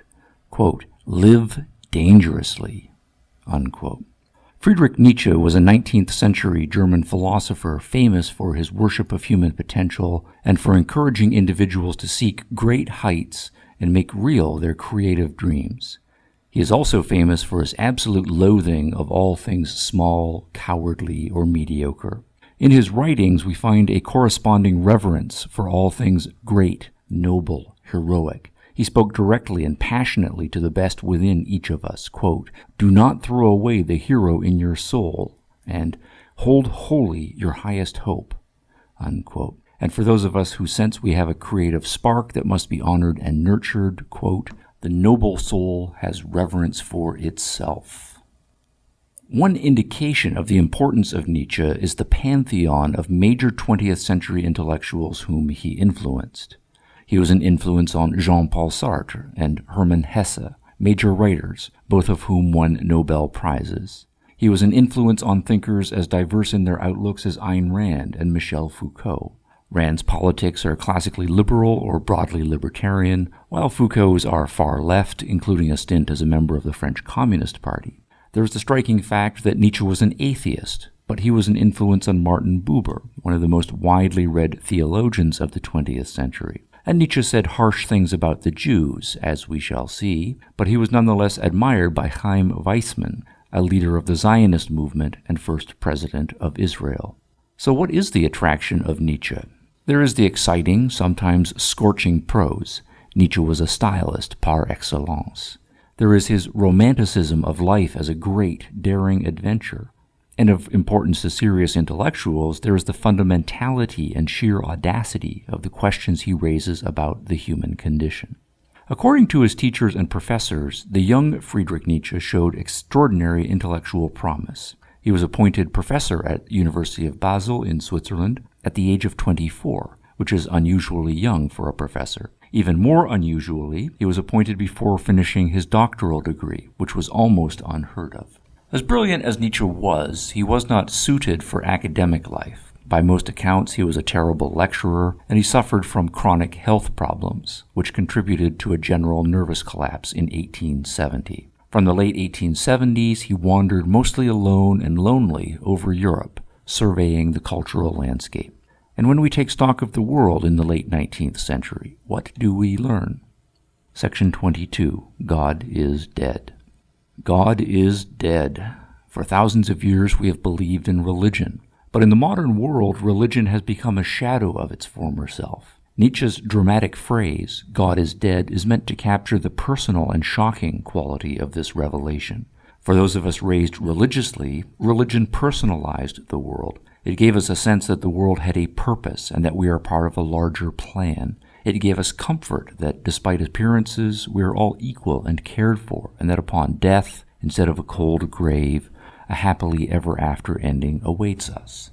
We find that hard to believe anymore. In the modern world, we have seen the dramatic rise of science providing different, less comfortable answers to questions religion had traditionally a monopoly upon. We have thrown off the shackles of feudalism with its unquestioning acceptance of authority and knowing our place. We are more individualistic and naturalistic in our thinking. But in historical time, all of this has happened very quickly in the span of a few centuries. For millennia, we have been religious. But come the 19th century, even the average man has heard that religion may have reached the end of its road. For most of us, even the suggestion of this hints at a crisis. Imagine a 13-year-old who is awakened in the middle of the night to be told by strangers that both his parents have died. He is suddenly an orphan. As long as he can remember, his mother and father have been presences in his life, looking after him and guiding him, sometimes firmly, but always a benevolent protection and support in a world that he is not yet able to handle on his own. Now they are gone, and ready or not, he is thrust into that world alone. How does the young teen handle that sudden transition? Culturally, Nietzsche believes we are like that young teen. For as long as we can remember, our society has relied on God the Father to look after us, to be a benevolent and sometimes stern guiding force through a difficult world. But now, suddenly, we are orphaned. We wake up one morning to discover in our heart of hearts that our naively childhood religious beliefs have withered. So now, whether we like it or not, a question creeps into our minds. How do we face the prospect of a world without God and religion? Well, says Nietzsche, in the 19th century, most people do not face that question well. Section 23. Nihilism's Symptoms. Most people avoid the issue, sensing that even to raise it would be to enter dangerous territory. They sense that the game might be up for religion, but out of fear they shut off their minds and will themselves to believe that God is still out there somewhere. Life without religion is too scary to contemplate, so they retreat to a safety zone of belief and repeat nervously the formulas they have learned about faith. Now, believes Nietzsche, it is one thing for a medieval peasant to have a simple-minded faith, but for us moderns, such a faith has a tinge of dishonesty about it. Slightly better to Nietzsche, but not much, are the socialists of the 19th century. Socialism is on the rise, and many socialists have abandoned the religion of their youth, but only halfway. Most socialists accept that God is dead, but then they are very concerned that the state take God's place and look after them. The mighty state will provide for us and tell us what to do and protect us against the mean people of the world. Think of it this way. The Judeo-Christian tradition says this is a world of sin in which the weak suffer at the hands of the strong, that we should all be selfless and serve God and others, especially the sick and the helpless, and that in a future ideal world, heaven, the lion will lay down with the lamb, and the inescapable power of God will bring salvation to the meek and judgment to the wicked. The Marxist socialist tradition says this is a world of evil exploitation in which the strong take advantage of the weak. But we should all be selfless and sacrifice for the good of others, especially the needy, quote, from each according to his ability, to each according to his need, unquote, and that the forces of history will necessarily bring about a future ideal world, ending all harsh competition, empowering the oppressed, and eliminating the evil exploiters. Both religion and socialism thus glorify weakness and need. Both recoil from the world as it is, tough, unequal, harsh. Both flee to an imaginary future realm where they can feel safe. Both say to you, be a nice boy, be a good little girl, share, feel sorry for the little people, and both desperately seek someone to look after them, whether it be God or the state. So where, asks Nietzsche, are the men of courage? Who is willing to stare into the abyss? Who can stand alone on the icy mountaintop? Who can look a tiger in the eye without flinching? Such men exist. Every generation produces its occasional magnificent men. These are sparkling, vital individuals who accept easily that life is tough, unequal, unfair, and who welcome asserting their strength to meet the challenge. Those who have unbending wills against anything the world can throw at them. But such magnificent human beings are few and far between in the 19th century, and Nietzsche wonders why. And he looks back on past cultures where the magnificent men dominated, strength was prized, and equality was a fact of life. Assertiveness and conquest were a source of pride. He names the Japanese feudal nobility as an example, with their samurai code of honor, and the Indian Brahmins who rose and imposed their caste system, the Vikings who raided ruthlessly up and down the European coast, the expansionist Arabs, and of course the awesome Roman Empire. What explains this stark contrast? Why do some cultures rise to greatness and unabashedly impose their will upon the world, while other cultures seem apologetic and urge upon us a bland conformity. Section 24. Masters and Slaves. Part of the answer, says Nietzsche, is biological. All of organic nature is divided into two broad species types: those animals that are naturally herd animals, and those that are naturally loners, those that are prey, and those that are predators. Some animals are by nature sheep, field mice, or cows, and some animals by nature are wolves, hawks, or lions. Psychologically and physically, this divide also runs right through the human species. Some people are born fearful and inclined to join a herd, and some are born fearless and inclined to seek lonely heights. Some of us are born sedentary and sluggish, and some of us are born crackling with purpose and craving adventure. Some of us, to use Nietzsche's language, are born to be slaves, and some are born to be masters. And which type you are, there's little you can do about it. There is a brute biological fact here. Each of us is the product of a long line of evolution, and our traits are evolutionarily bred into us. Just as a sheep cannot help but be sheepish, and a hawk cannot help but be hawkish, each of us inherits from our parents and from their parents before them a long line of inbuilt traits. Quote, "It cannot be erased from a man's soul what his ancestors have preferably and most constantly done."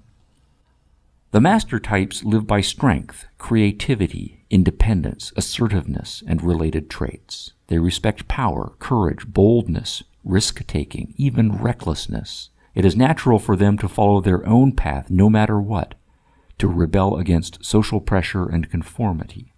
The slave types live in conformity. They tend to passivity, dependence, meekness. It is natural for them to stick together for a sense of security, just as herd animals do. Now, says Nietzsche, let's talk about morality, about good and bad, right and wrong. For a long time, we have been taught that morality is a matter of religious commandments set in stone thousands of years ago. Not so, says Nietzsche. What we take to be moral depends on our biological nature, and different biological natures dictate different moral codes. Think of it this way. If you are a sheep, then what will seem good to you as a sheep? Being able to graze peacefully, sticking close together with others just like you, being part of the herd and not straying off. What will seem bad to you?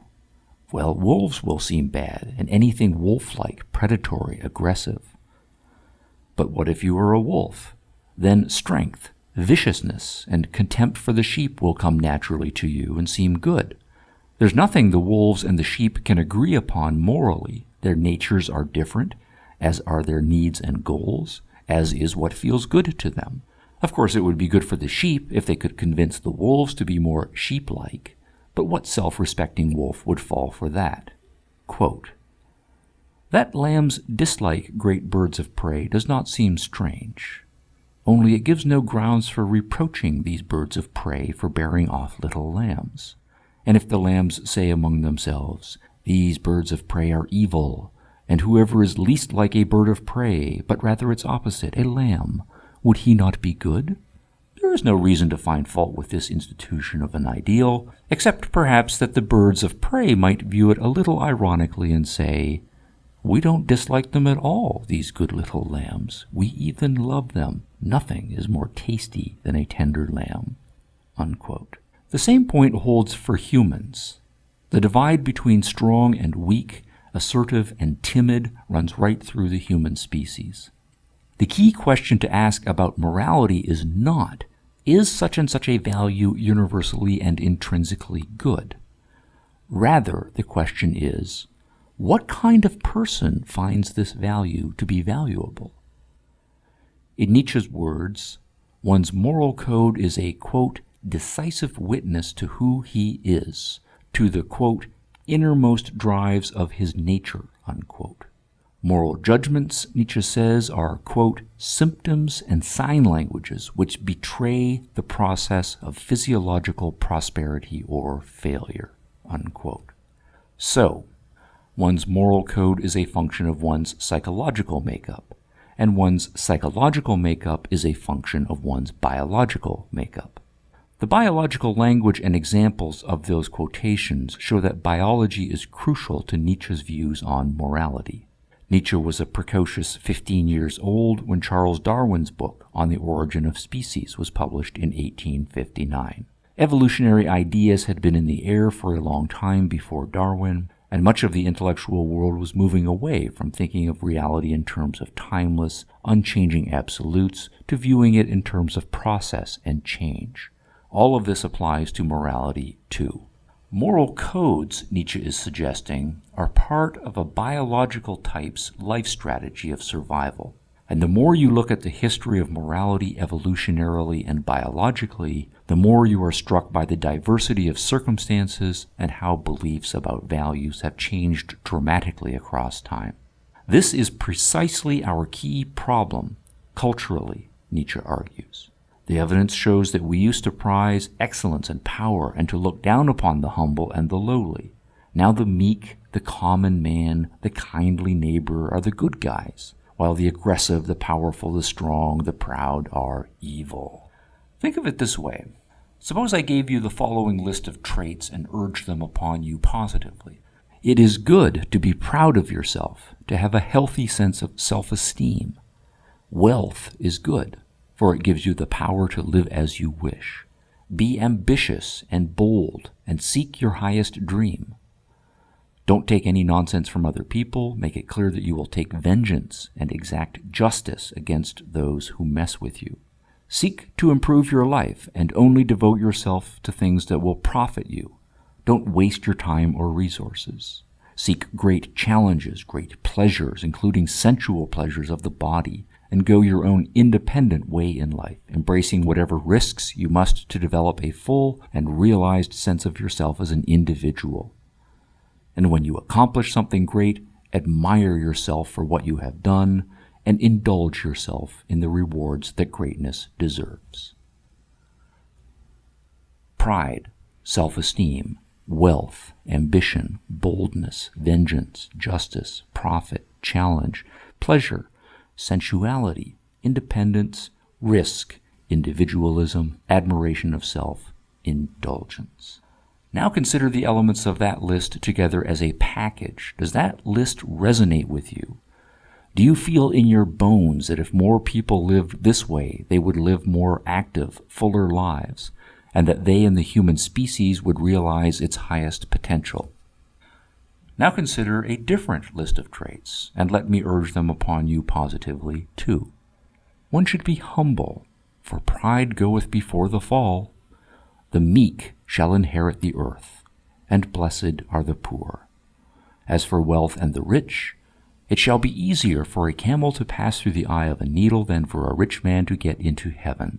Instead of seeking profit, one should sacrifice and give to charity. Be patient and forgiving. Turn the other cheek.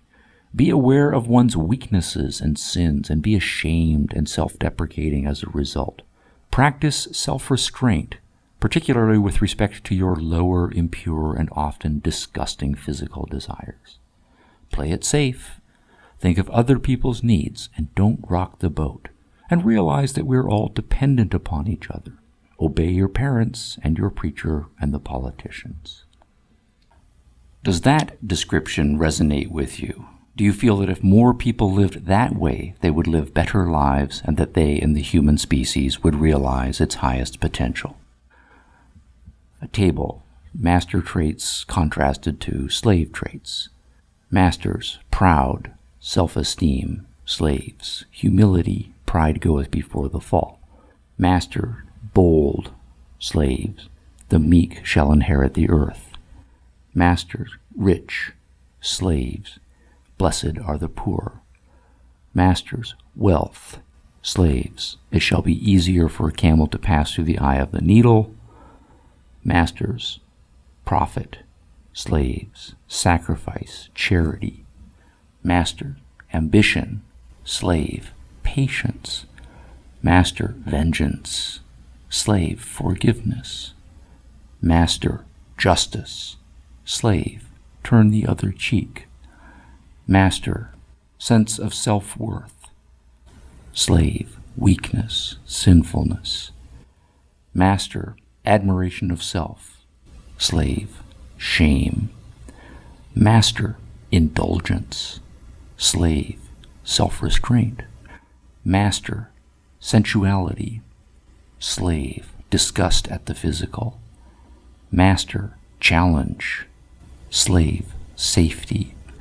Master, individualism. Slave, don't rock the boat. Master, independence. Slave, dependence. Master, autonomy. Slave, obedience. Nietzsche is crystal clear about the slave set of concepts. That list is dangerous to human potential. It reeks of weakness, even sickness and unhealthiness. It undermines the human potential for greatness, and it is tragically the dominant morality of our time. In our time, the traits that ennoble man are condemned, and all the traits that weaken man are praised. Morality, as Nietzsche puts it paradoxically, has become a bad thing. Morality has become immoral. Quote, precisely morality would be to blame if the highest power and splendor actually possible to the type man was never in fact attained. So that precisely morality was the danger of dangers.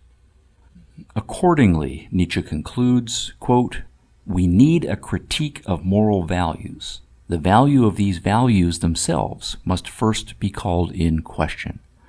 And for that, there is needed a knowledge of the conditions and circumstances in which they grew, under which they evolved and changed. Unquote. Section 25. The origin of slave morality. Our problem is this. Somehow the morality of the weak has become dominant, and the morality of the strong has declined. How is this rather paradoxical state of affairs to be explained? Part of the story is a matter of our individual biological and psychological makeups. For each of us individually, one or the other of the two moralities resonates more with us as individuals. But part of the story is cultural, because sometimes the master morality dominates a culture, and sometimes the slave morality dominates. And here there is a history lesson. Part of the historical story is that the modern world has embraced democracy, and democracy means giving power to the majority. And a majority of people are, shall we say, conformist in their tastes, concerned with what their neighbors think about them, looking forward to retirement when they won't have to do anything, content to sit passively in their little homes gossiping and griping about their bosses and mothers-in-law. Democracy gives that sort of person power. So we should expect that democratic laws and policies will reflect the tastes and interests of that sort of person. Democracies tailor their policies to the majority, not to the exceptional few who are radicals, trailblazers, and uncompromising risk-takers. But according to Nietzsche, the modern movement to democracy is itself an effect of deeper historical causes. If we reflect again on the elements that were on the right side of the list, pride goeth before the fall, blessed are the meek, turn the other cheek, clearly all of them come out of the Western religious traditions. Nietzsche is forthrightly blaming the Judeo-Christian moral tradition for the rise of the slave morality. For Nietzsche, there are no essential differences between Judaism and Christianity. Jesus was a Jew who wanted to reform Judaism, and the ensuing split between Judaism and Christianity is a matter of two variations on the same theme. Both Judaism and Christianity share the same roots and the same general approach to morality. Nietzsche traces the origin of that morality back to a decisive set of events early in Jewish history, before the time of Moses. That event was the enslavement of the Jews in Egypt. If we recall our biblical history, the Jews for a long time were slave people under powerful Egyptian masters. Yet we know that the Jews found a way to survive their enslavement under the Egyptians, and while their Egyptian masters have long since perished, the Jews have survived, spread across the globe, and they have kept their religion and culture alive despite often horrible adversity. How did the Jews do it? Here Nietzsche says the Jews asked themselves some very realistic, practical questions about morality. If it is good to survive, then what policies and actions will keep you alive? And if you happen to be a slave, how does one survive as a slave? And by contrast, what policies and actions will likely cause you to be killed? If you are a slave and you have children whom you desperately want to survive and grow up, what will you teach your slave children to increase their chances of doing so? Here Nietzsche is saying that what is good and bad, what is moral and immoral, is not a matter of supernatural theological commandments that hold for all circumstances timelessly. What is good and bad is a matter of real-life, practical circumstances, and different circumstances call for different moral strategies. So, if your real-life circumstance is that you are a slave, what strategy will be moral? That is, what strategy will actually help you to survive? Clearly, if you are going to survive as a slave, then you must obey the master. This does not come naturally. All living things, says Nietzsche, have an instinct to express themselves, to assert their power. So, you have to stifle your natural instinct. Or suppose the master strikes you because you did something wrong.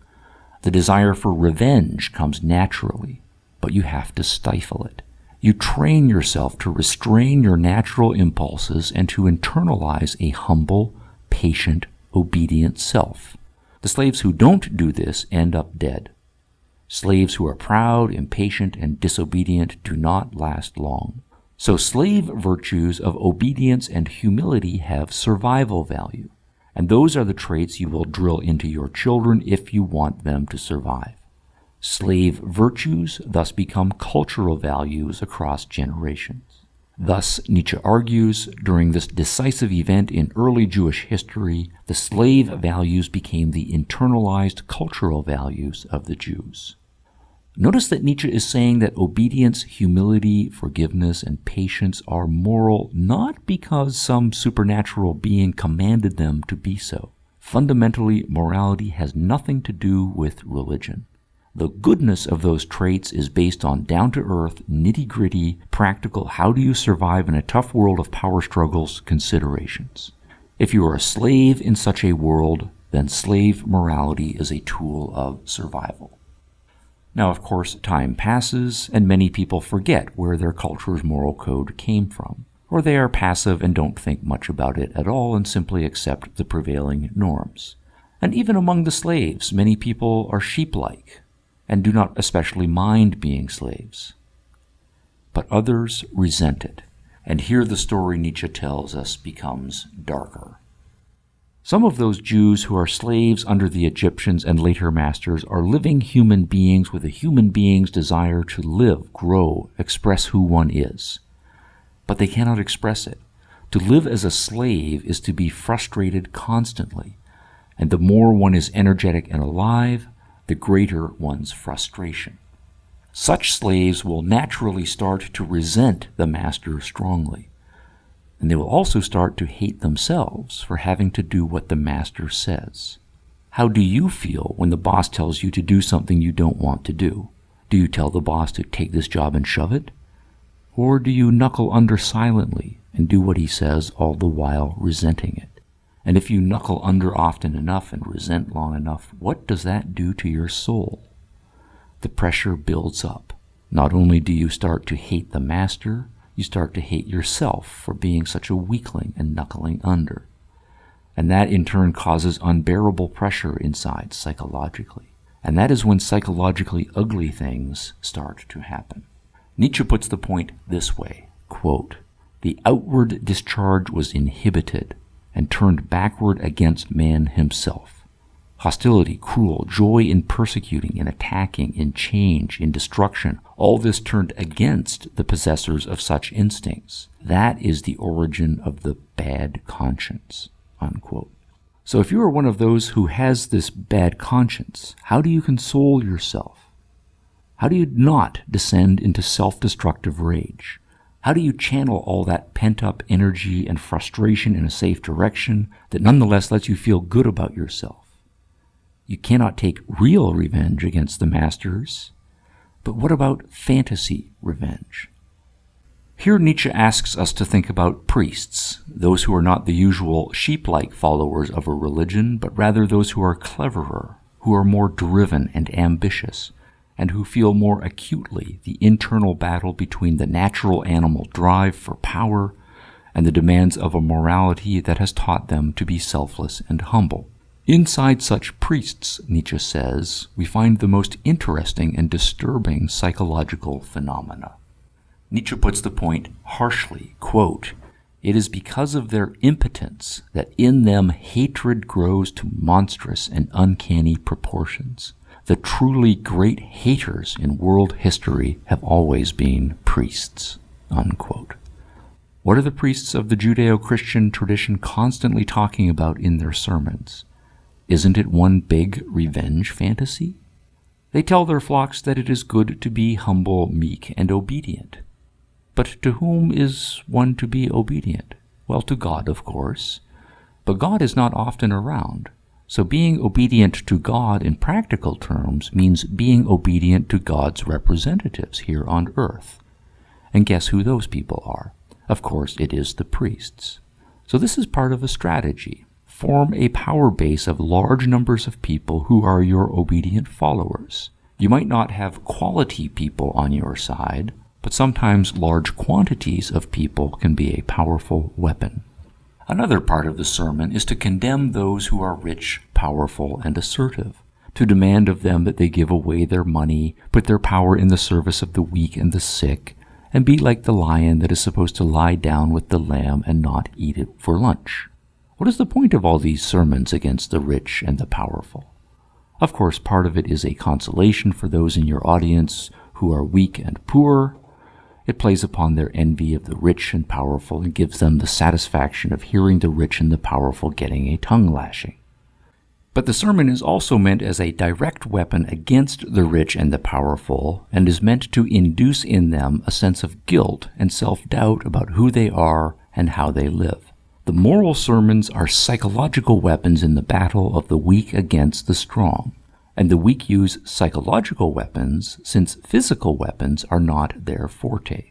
The priests never use physical confrontation against the masters, and the masters find it beneath their dignity to fight against an unarmed and to them contemptible enemy. Instead, the priests use morality as their weapon of confrontation. They praise the meek and condemn the strong. Judeo-Christian ethics, Nietzsche says, quote, has waged deadly war against this higher type of man. It has placed all the basic instincts of his type under ban, unquote. The Judeo-Christian moral code, Nietzsche concludes, becomes part of their revenge strategy. Its point is to enable the weaker to survive in a harsh world in which they are often on the receiving end of the big stick, but also to undermine the master type's confidence in themselves and eventually to subdue and bring down the masters so as to exact a spiritual revenge. As evidence of this, Nietzsche reminds us of standard Judeo-Christian rhetoric about how, despite current appearances, the weak, the sick, and the poor will triumph in the end. Their kingdom shall come someday, and God will visit his wrath upon the rich and the powerful. In a perfect catch, Nietzsche quotes St. Thomas Aquinas, the patron saint of Catholic theology and the most influential philosopher of Christianity for the last millennium. Quote, "In order that the bliss of the saints may be more delightful for them, and that they may render more copious thanks to God for it, it is given to them to see perfectly the punishment of the damned." Unquote. So boiling all of this down to two essential points, Nietzsche believes that the slave morality of the Judeo-Christian tradition is a twofold strategy. One, it is a survival code that enables the weak to band together for survival. And two, it is a revenge and a power play in their battle against the strong. And in Nietzsche's judgment, there is no serious question about who is winning the age-old battle. An early Christian church father named Tertullian once asked rhetorically, quote, "What has Athens to do with Jerusalem?" Unquote. In early church history, the Christians such as Tertullian were regularly argued with and mocked by philosophers of the pagan schools of classical Greek philosophy. The point of Tertullian's reply, "What has Athens to do with Jerusalem?" was that the traditions that came out of Athens and the traditions that came out of Jerusalem are opposed and have nothing to do with one another. It is an age-old battle for the dominance over the soul of the Western world. Nietzsche agrees, but he phrases the point differently. Jerusalem is the home of the major Western religious traditions, and all of them stem from Judaism.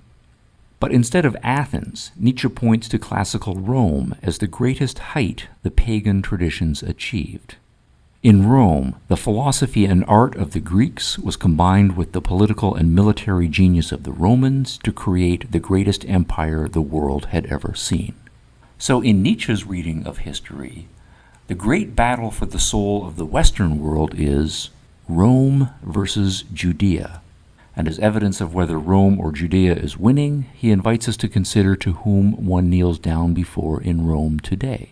The Judeo-Christians have taken over Rome, and, to use Nietzsche's words, quote, "Everything is visibly becoming Judaized, Christianized, mobized," unquote. The chief slave has for a long time established his camp and planted his flag in the center of what was the greatest master empire the world had ever seen. All of this is a great moral crisis, and it is a crisis because the future development of mankind is at stake. What kind of species do we want to be? In what way do we want to develop? The moral code we choose will set our course. What most people consider to be the only morality possible, Judeo-Christian morality, Nietzsche sees as a threat to human development because it damns all those traits of assertiveness and egoism and independence and risk-taking that make human greatness and development possible. And that same morality praises smallness and meekness and falling on your knees in shame, all traits that undermine human greatness. Quote, "Nothing stands more malignantly in the way of mankind's rise and evolution than what in Europe today is simply called morality," unquote. And more bluntly, quote, "Let me declare expressly that in the days when mankind was not yet ashamed of its cruelty, life on earth was more cheerful than it is now," unquote. So the current dominance of the Judeo-Christian morality is an unhealthy development that must be overcome. The fate of the human species depends on it. We must go beyond good and evil. Section 26. The Overman. Nietzsche once said that he philosophized with a hammer. By that he did not mean anything crude like a sledgehammer that smashes things. He had in mind a delicate hammer, like the one a piano tuner uses to strike keys on a finely built musical instrument, to see which notes ring clear and which are discordant or muddy. In writing his philosophy, Nietzsche intended for his words to be like that delicate hammer on your soul. When you read them, how does your soul respond?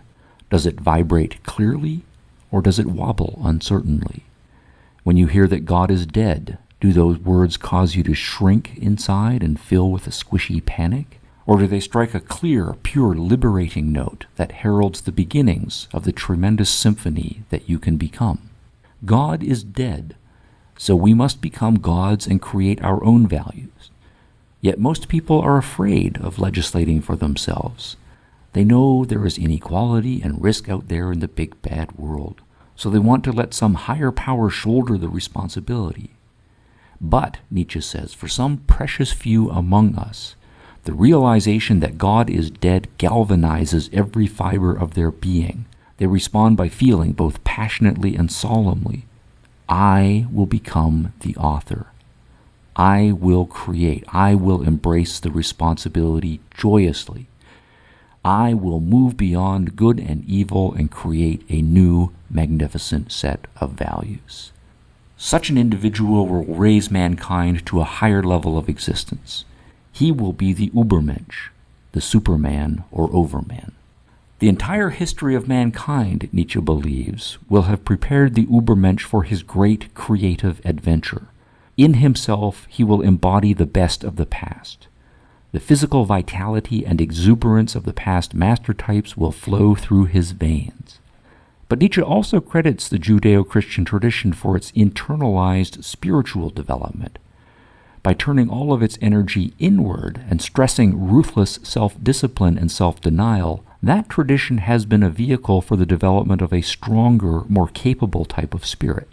The new masters will thus combine the physical vitality of the aristocratic masters with the spiritual ruthlessness of the slave priests of Christianity. As Nietzsche put it in one memorable phrase, the new masters will be, quote, Caesars with the soul of Christ, unquote. We cannot say ahead of time what new values the masters will create. Not being Übermenschen ourselves, we do not have the power to decide for them or even predict. But Nietzsche does indicate strongly what broad direction the new masters will take. First, the overman will find his deepest instinct and let it be a tyrant. The creative source of the future lies in instinct, passion, and will. To put the point negatively, the overman will not rely much on reason. Reason, of course, is the favorite method of modern scientific man, but Nietzsche holds that reason is an artificial tool of weaklings, those who need to feel safe and secure, build fantasy orderly structures for themselves. Instead, instincts are the deepest parts of your nature, and to the extent that you feel a powerful instinct welling up within you, you should nurture it and let it dominate. For from that spring flows true creativity and true exaltation. Quote, one thing is needful, to give style to one's character, a great and rare art. In the end, when the work is finished, it becomes evident how the constraint of a single taste governed and formed everything large and small. Whether this taste was good or bad is less important than one might suppose, if only it was a single taste, unquote. And again, quote, the great man is great owing to the free play and scope of his desires and to the yet greater power that knows how to press these magnificent monsters into service, unquote. Second, another hint Nietzsche gives us is that the overman will face conflict and exploitation calmly as a fact of life, and he will enter the fray eagerly. In the face of conflict, many people are squeamish and given to wishing that life could be kinder and gentler. For such people, Nietzsche has nothing but contempt. Quote, people now rave everywhere, even under the guise of science, about coming conditions of society in which the exploiting character is to be absent. That sounds to my ear as if they promised to invent a mode of life which should refrain from all organic functions, unquote. Conflict and exploitation are built into life, and the overman himself will not only accept that as natural, but will himself be a master of conflict and exploitation.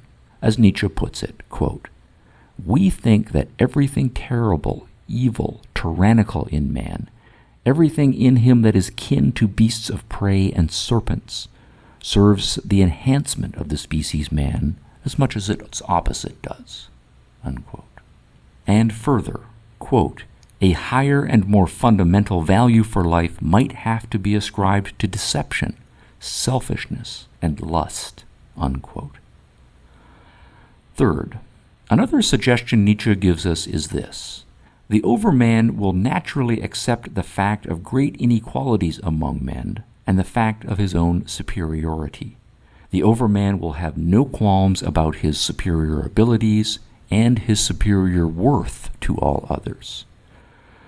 About the superior men, Nietzsche forthrightly proclaims, quote, their right to exist, the privilege of the full-toned bell over the false and cracked, is 1,000 times greater.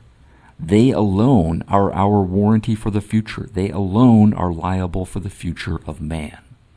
So those who are strong should revel in their superiority and ruthlessly impose their wills hierarchically upon everyone else, just as the masters did in past aristocratic societies. Quote, every enhancement of the type man has so far been the work of an aristocratic society, and it will be so again and again. a society that believes in the long order of rank and differences in value between man and man, and that needs slavery in some sense or other, unquote. Fourth, and as the last quotation suggests, Nietzsche indicates approvingly that the overman will have no problem with using and exploiting others ruthlessly to achieve his ends. Quote, mankind in the mass sacrificed to the prosperity of a single stronger species of man, that would be an advance, unquote. Nietzsche gives a name to his anticipated overman. He calls him Zarathustra, and he names his greatest literary and philosophical work in his honor. Zarathustra will be the creative tyrant.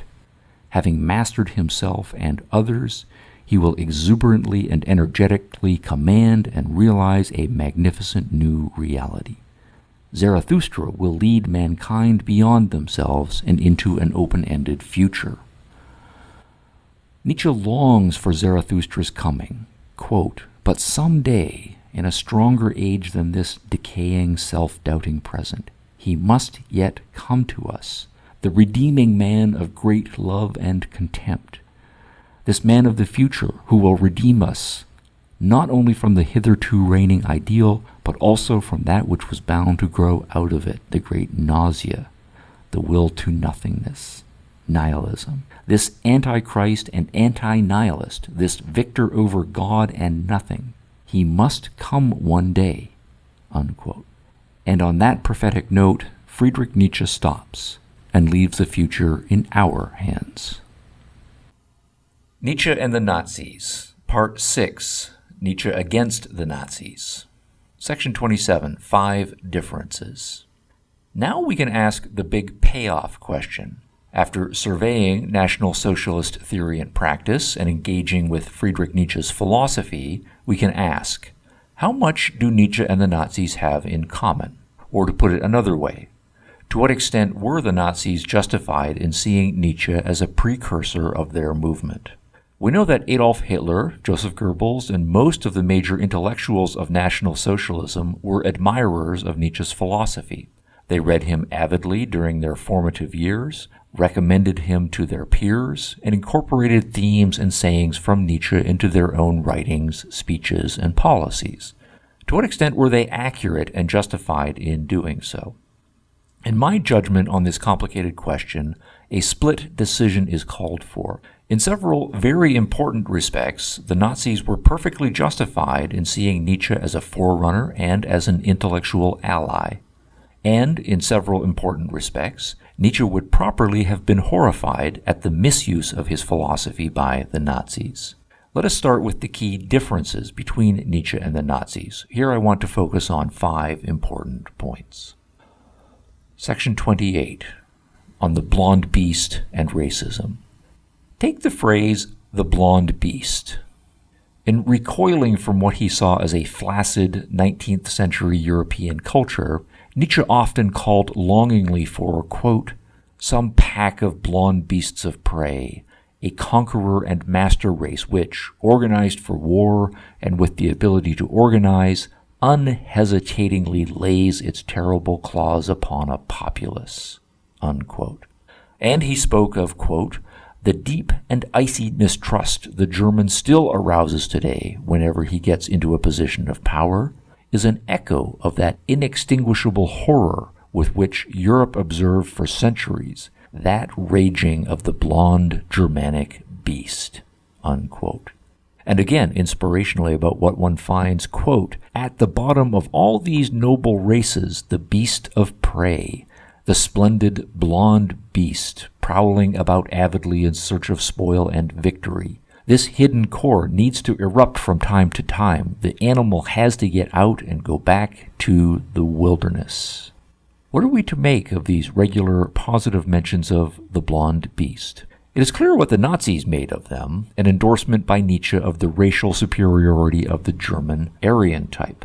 But for those who have read the original Nietzsche, that interpretation clearly takes Nietzsche's words out of context. In context, the blonde beast that Nietzsche refers to is the lion, the great feline predator with the shaggy blonde mane and the terrific roar. Nietzsche does believe that the Germans once, long time ago, manifested the spirit of the lion, but they were not unique in that regard. The spirit and power of the lion have been manifested by peoples of many races. To see this, let us put one of the quotations in full context. The quotation begins this way, quote, "At the bottom of all these noble races is the beast of prey, the splendid blonde beast, prowling about avidly in search of spoil and victory." Now let us complete the sentence as Nietzsche wrote it. Quote, "The Roman, Arabian, Germanic, Japanese nobility, the Homeric heroes, the Scandinavian Vikings, they all shared this need." Unquote. So Nietzsche clearly is using the lion analogically and comparing its predatory power to the predatory power that humans of many different racial types have manifested. Nietzsche here lists 6 different racial and ethnic groups, and the Germans are not special in that list. So while Nietzsche does endorse a strongly biological basis for cultures, he does not endorse racism of the sort that says that any one race is biologically necessarily superior to any other. This is a clear difference with the Nazis. The Nazis were racist and thought of the Germanic racial type as superior to all others the world over. Nietzsche disagreed. This leads us directly to a second major point of difference. Section 29, on contemporary Germans, the world's hope or contemptible. While the Nazis put the German Aryan racial type first, Nietzsche is almost never complimentary about his fellow Germans. In Nietzsche's view, Germany has slipped into flabbiness and whininess. Germany once was something to be awed and feared, but Germany in the 19th century has become a nation of religious revivalism, socialism, and movements towards democracy and equality. Whatever special endowments the Germans once possessed, they have lost. Nietzsche makes this clear when speaking about the Germany of the 19th century. Quote, "Between the old Germanic tribes and us Germans, there exists hardly a conceptual relationship, let alone one of blood." Unquote. So rather than being proud of their ancient history and accomplishments, Nietzsche believes that Germans of his day should feel ashamed by comparison. At the same time, German intellectual and cultural life is prominent the world over, and Nietzsche deplores that fact. Contemporary Germany is a center of softness and slow decay, so Nietzsche believes that Germany's weaknesses are infecting the rest of the world. As he puts it in The Will to Power, quote, "Aryan influence has corrupted all the world." Unquote. So rather than celebrating contemporary Germany and its power, as the Nazis would do, Nietzsche is disgusted by contemporary Germany. This leads us to a third major point of difference. Section 30, on anti-Semitism, valid or disgusting. The most repulsive sign of Germany's decline, Nietzsche writes, and this may be initially surprising, is its hatred of the Jews, its virulent and almost irrational anti-Semitism. Nietzsche, we know, has said some harsh things about the Jews, but again, that is a set of issues that is easily misinterpreted, so we must be careful. In connection with all of the negative things Nietzsche has said about the Jews, we must also note the following. Nietzsche speaks of, quote, "the anti-Jewish stupidity," unquote, of the Germans. He speaks of those psychologically disturbed individuals who are most consumed with self-hatred and envy. He uses the French word ressentiment to describe such nauseating individuals and says that such ressentiment is, quote, "studied most easily in anarchists and anti-Semites," unquote. Pathological dishonesty is a symptom of such repulsive characters. Quote, "An anti-Semite certainly is not any more decent because he lies as a matter of principle," unquote. So, to summarize, Nietzsche saves some of his most condemnatory language for Germans who hate Jews. He considers them to be liars, stupid, disturbed, self-hating pathological cases for psychologists with strong stomachs to study. So it seems a reasonable inference that Nietzsche would also have been disgusted by the Nazis, for the Nazis absorbed into their ideology the worst possible kind of anti-Semitism and pursued their anti-Jew policies almost to the point of self-destruction. Section 31, on the Jews, admirable or despicable. But how does this fit with the harsh things we know Nietzsche said about the Jews? This takes us to a fourth point of difference between Nietzsche and the Nazis. For all of the negative things Nietzsche says about the Jews, he also respects them and gives them high praise. Here is a representative quotation from Beyond Good and Evil. Quote, "The Jews, however, are beyond any doubt the strongest, toughest, and purest race now living in Europe." Unquote. Here is another from The Antichrist. Quote, "Psychologically considered, the Jewish people are a people endowed with the toughest vital energy who, placed in impossible circumstances, divined a power in these instincts with which one could prevail against the world." Unquote. He again praises the Jews for having the strength to rule Europe if they chose to. Quote, "That the Jews, if they wanted it, or if they were forced into it, which seems to be what the anti-Semites want, could even now have preponderance, indeed quite literally mastery over Europe. That is certain. That they are not working and planning for it is equally certain." Unquote. And in another book, Nietzsche compares the Jews favorably to the Germans. In fact, he identifies a way in which the Jews are superior to the Germans. Quote, "Europe owes the Jews no small thanks for making its people more logical, for cleaner intellectual habits. None more so than the Germans, a lamentably déraisonnable race that even today first needs to be given a good mental drubbing." Unquote.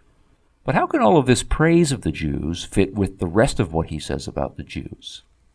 One important distinction here is between blaming the Jews of several millennia ago for devising the slave morality and foisting it upon the world, and between evaluating the Jews of today as inheritors of a cultural tradition that has enabled them to survive and even flourish despite great adversity.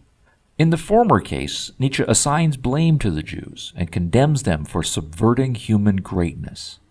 But in the second case, he would at the very least have to grant, however grudgingly, that the Jews have hit upon a survival strategy and kept their cultural identity for well over 2,000 years.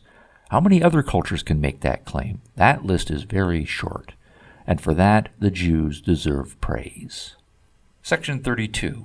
On Judaism and Christianity. Opposite or identical?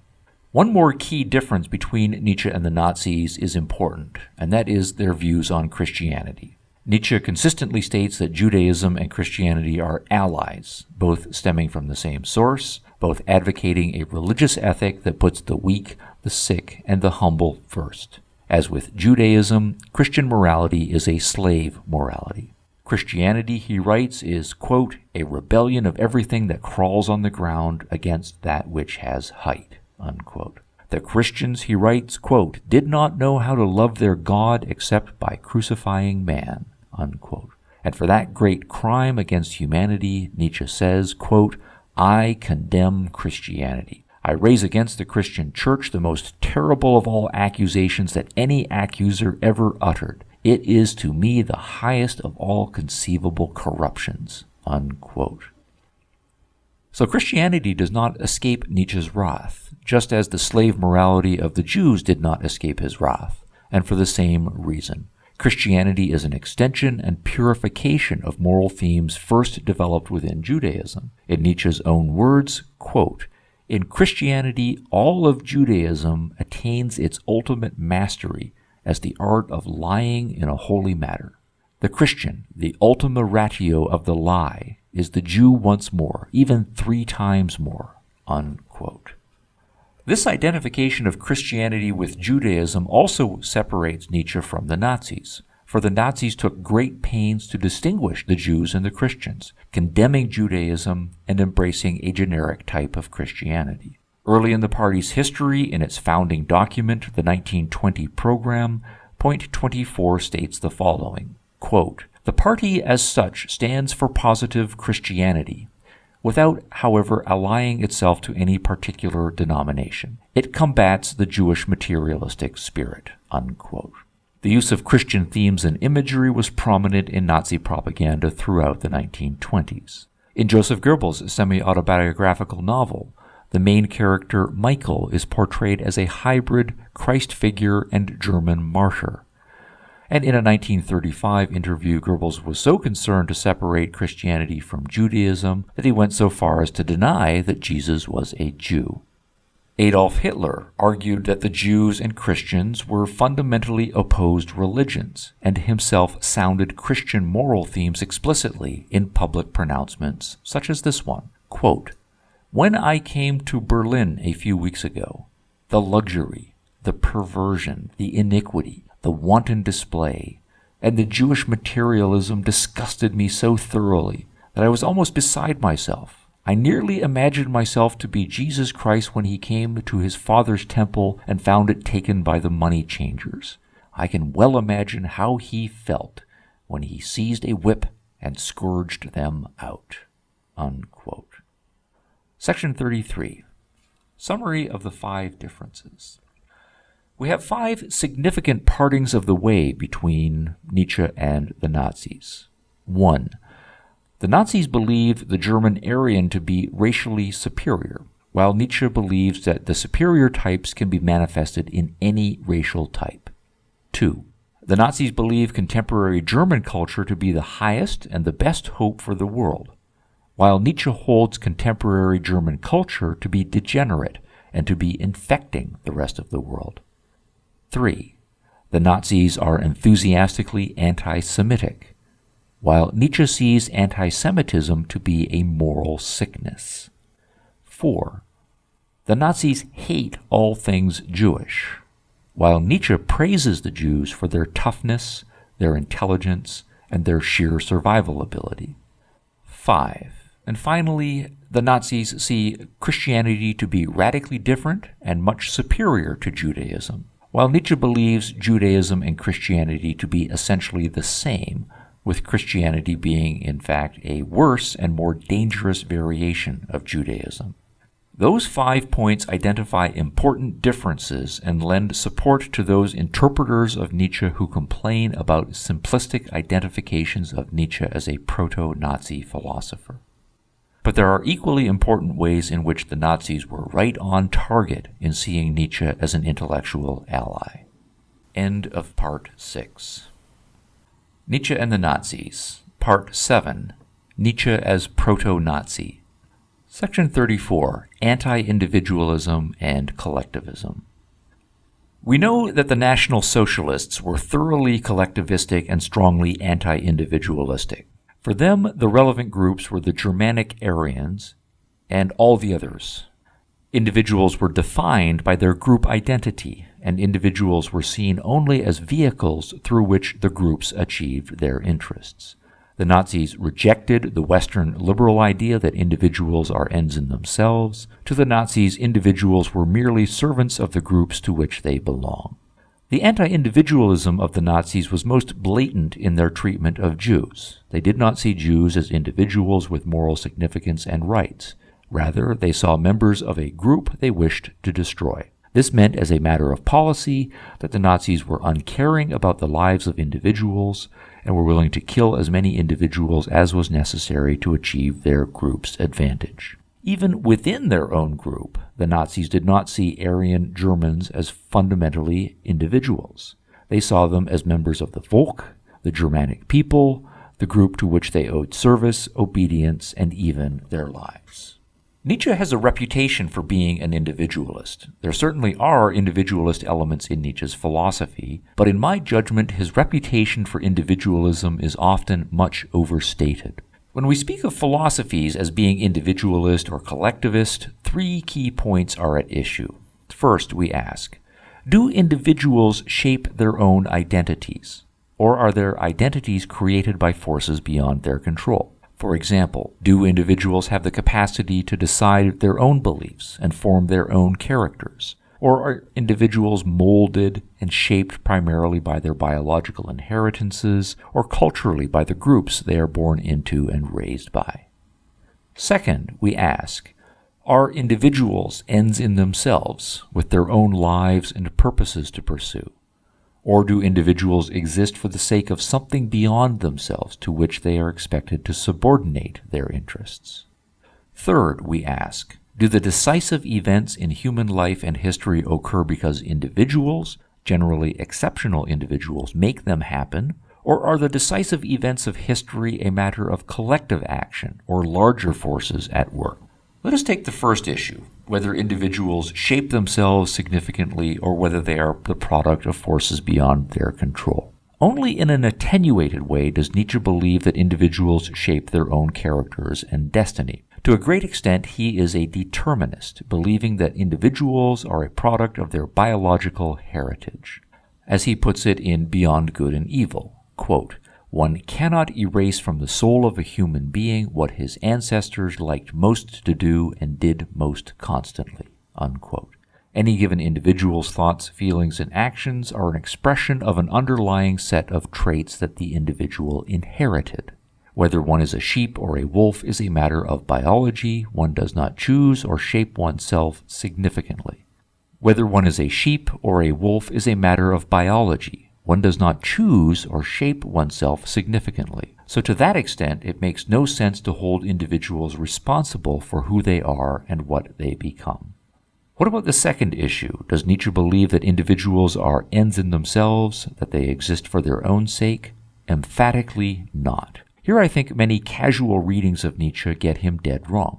Take an initial obvious point. Nietzsche has nothing but contempt for the vast majority of the population, believing them to be sheep and a disgrace to the dignity of the human species. Their individual lives have no value in themselves. This is Nietzsche's point in the following quotation, in which he denies explicitly that his philosophy is individualistic.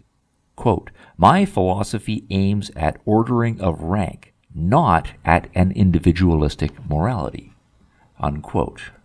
Nietzsche believes that most individuals have no right to exist, and, more brutally, he asserts that if they were sacrificed or slaughtered, that would be an improvement. In Nietzsche's own words, quote, "Mankind in the mass sacrificed to the prosperity of a single stronger species of man, that would be an advance," unquote.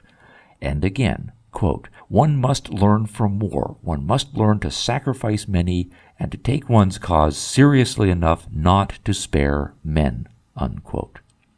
It is hard to see as an individualist anyone who sees no value in the lives of the vast majority of individuals. And it is hard to see as an individualist someone who would sacrifice those individuals in the name of improving the species. Improving the species is a collectivist goal, and measuring the value of individuals in terms of their value to the species and sacrificing those who do not measure up, that is textbook collectivism. This connects directly to the value Nietzsche does see in the few great individuals who crop up in each generation. It is his powerfully poetic rhetoric in speaking of those exceptional individuals that gives Nietzsche his reputation for individualism. But it is important to note that Nietzsche does not see even those exceptional individuals as ends in themselves, and he does not exempt them from the sacrifice either.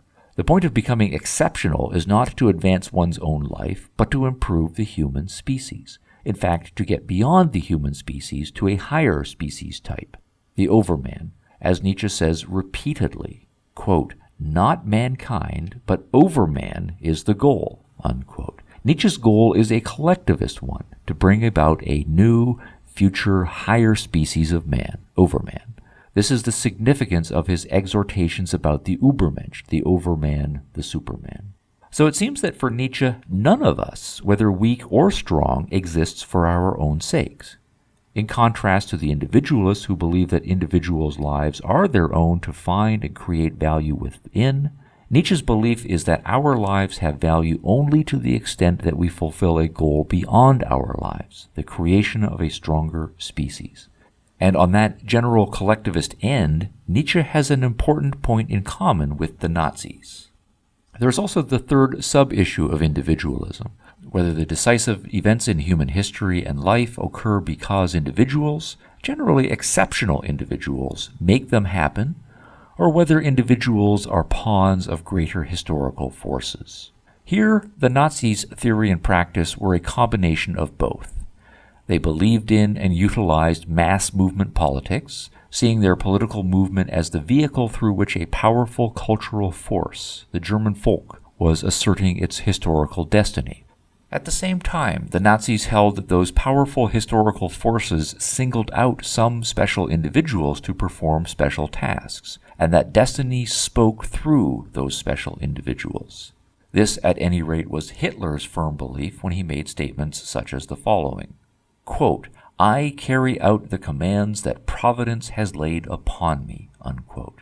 And, quote, no power on earth can shake the German Reich now. Divine Providence has willed it that I carry through the fulfillment of the Germanic task, unquote.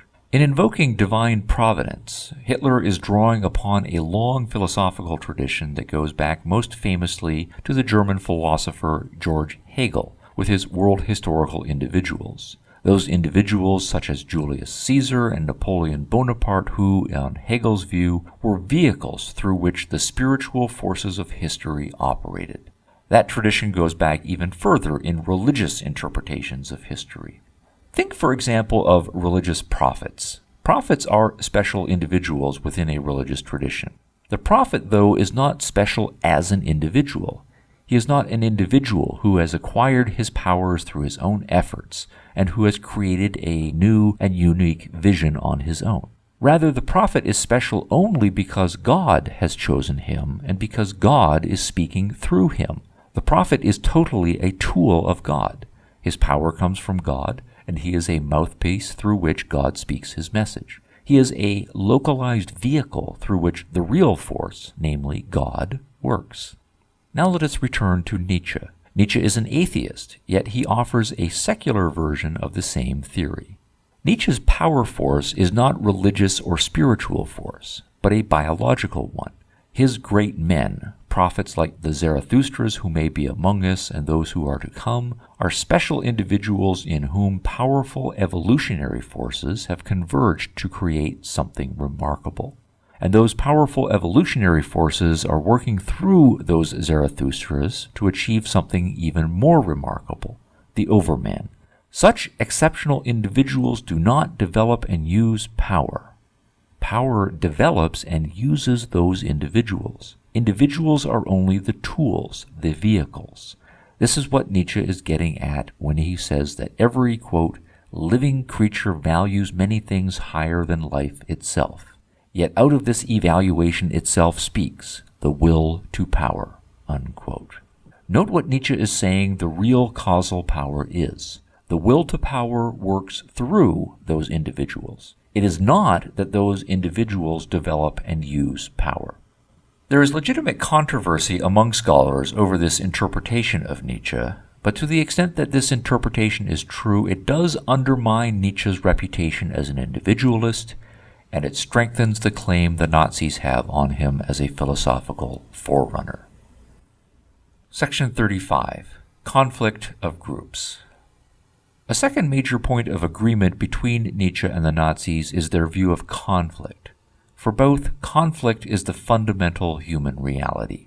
Both believe firmly that life is a matter of some individuals and groups gaining at the expense of others.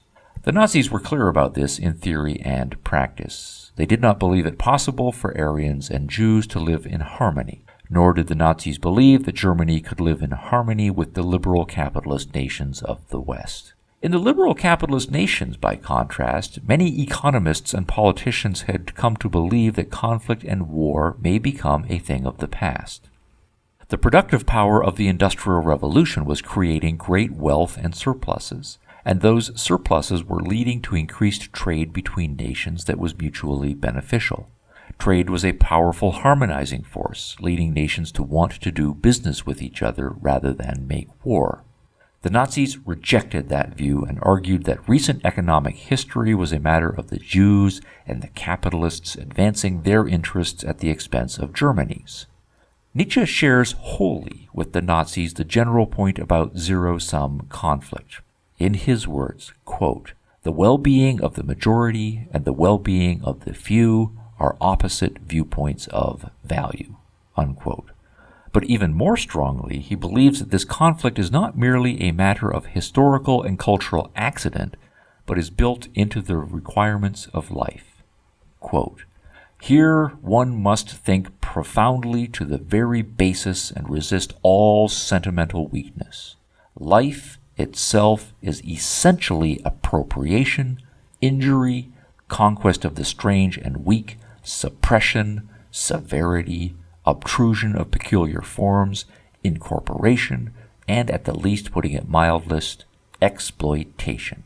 unquote. The horse eats the grass. The lion kills the horse. The man rides the horse and kills the lion.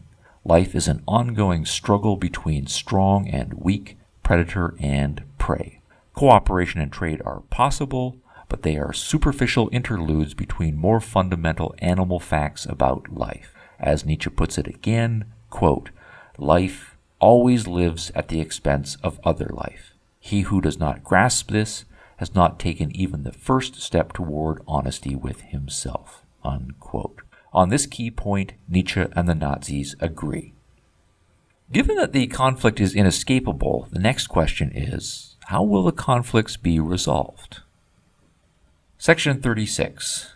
Instinct, Passion, and Anti-Reason. Hitler was fond of saying in private, quote, what luck that men do not think, unquote. Another significant point of agreement exists between Nietzsche and the Nazis. Both agree that the great conflicts will not be solved rationally through the processes of discussion, argument, persuasion, or diplomacy. Both Nietzsche and the Nazis are irrationalists in their view of human psychology, and this has important social and political implications. Think about democracy for a moment. In particular, think about how much confidence in the power of reason that democracy requires. Democracy is a matter of decentralizing political power to individuals by, for example, giving each individual a vote. The assumption of democracy is that individuals have the ability to weigh and judge important matters and cast a responsible vote. The expectation is that members of democracies will have ongoing discussions and arguments about all sorts of issues, and that they will be able to assess the evidence, the arguments, and counter-arguments. And they will be able to learn from their mistakes and, when appropriate, change their votes the next time around. It is not an accident that neither Nietzsche nor the Nazis were advocates of either democracy or reason. Hitler considered a highly developed intellect to be a weakness, and too much reliance on reason to be a sickness. Germany's recent problems, he believed, stemmed from too much thinking. Quote, the intellect has grown autocratic and has become a disease of life, unquote. What Germany required was passion, a storm of emotion arising from deeply rooted instincts and drives. Quote, only a storm of glowing passion can turn the destinies of nations, but this passion can only be roused by a man who carries it within himself, unquote. Consequently, German training and propaganda were not directed toward presenting facts and arguments, but rather to arousing the passions of the masses. Reason, logic, and objectivity were beside the point. Quote, we are not objective, we are German, unquote, said Hans Schemm, the first Nazi minister of culture. Here again, there is an important connection to Nietzsche. Nietzsche, too, sees an opposition between conscious reason and unconscious instinct, and he disparages those who stress rationality, those who engage in what he calls the, quote, ridiculous overestimation and misunderstanding of consciousness, unquote. In his own words, it is, quote, rationality against instinct, unquote. And he believes that rationality is the least useful guiding power humans possess. Humans came out of a long evolutionary line that relied on drives and instincts, and those drives and instincts served us well for millennia. Yet men eventually became settled, tamed, and civilized, and they lost something crucial. Quote, in this new world, they no longer possessed their former guides, their regulating, unconscious, and infallible drives. They were reduced to thinking, inferring, reckoning, coordinating cause and effect, these unfortunate creatures. They were reduced to their consciousness, their most weak and fallible organ, unquote. Note that Nietzsche says our unconscious drives are infallible, if only we can find them again within ourselves. It is our strongest, most assertive, unconscious instinct that we should let rule our lives. Quote, instinct is of all the kinds of intelligence that have been discovered so far, the most intelligent, unquote. On this score, Nietzsche and the Nazis are in agreement. Both are fundamentally irrationalists. They do not think much of the power of reason, and they urge themselves and others to let their strongest passions and instincts well up within them and be released upon the world. Section 37, Conquest and War. Now put the above 3 points together: collectivism, conflict, and irrationalism. What will the social results be? If you believe wholeheartedly and passionately that your identity is to be found by merging yourself with your group, and that your group is locked in a mortal zero-sum conflict with other groups, and that reason is superficial and that passion and instinct drive the world, then how will you assert yourself in that conflict? For much of the 19th century, Western liberal capitalists had begun to wonder, hopefully, whether war was a thing of the past. In their judgment, progress had been made. During the Enlightenment of the 18th century, much of the West had embraced the idea of individual rights, the idea that each individual has rights to life, liberty, property, and the pursuit of happiness. In the 19th century, those rights had been extended in practice to women, and slavery had been eliminated. Also in the 19th century came the full realization of the power of the Industrial Revolution and the idea that through technology and capitalism, economic production could be increased dramatically. As a result, the liberal capitalists of the 19th century came to believe that we could solve the problem of poverty and eliminate most of our conflicts over wealth. They believed that with rising wealth and education, rational people could learn to respect each other's rights, that there was more to be gained from trade than from war, and that peace was a natural state that mankind could achieve. The horrors of war could become a thing of the past. We know from tragic 20th century history the National Socialists' eagerness to use war as their primary tool for achieving their international goals. We know their praising as fundamental the martial spirit and the beauty of the warrior soul. We know of their total recasting of education of children to achieve, as Hitler wanted, quote, a brutal, domineering, fearless, cruel youth. Youth must be all that. It must bear pain. There must be nothing weak and gentle about it. The free, splendid beast of prey must once again flash from its eyes, unquote. The beast of prey phrase is again rhetoric inspired directly by Nietzsche. On the importance and nobility of war, Nietzsche and the Nazis were in almost full agreement. Nietzsche praised war and urged its coming. He wished for a great purge that would wipe out most humans whose lives he thought worthless and an embarrassment to the human species. Quote, all too many live, and all too long they hang upon their branches.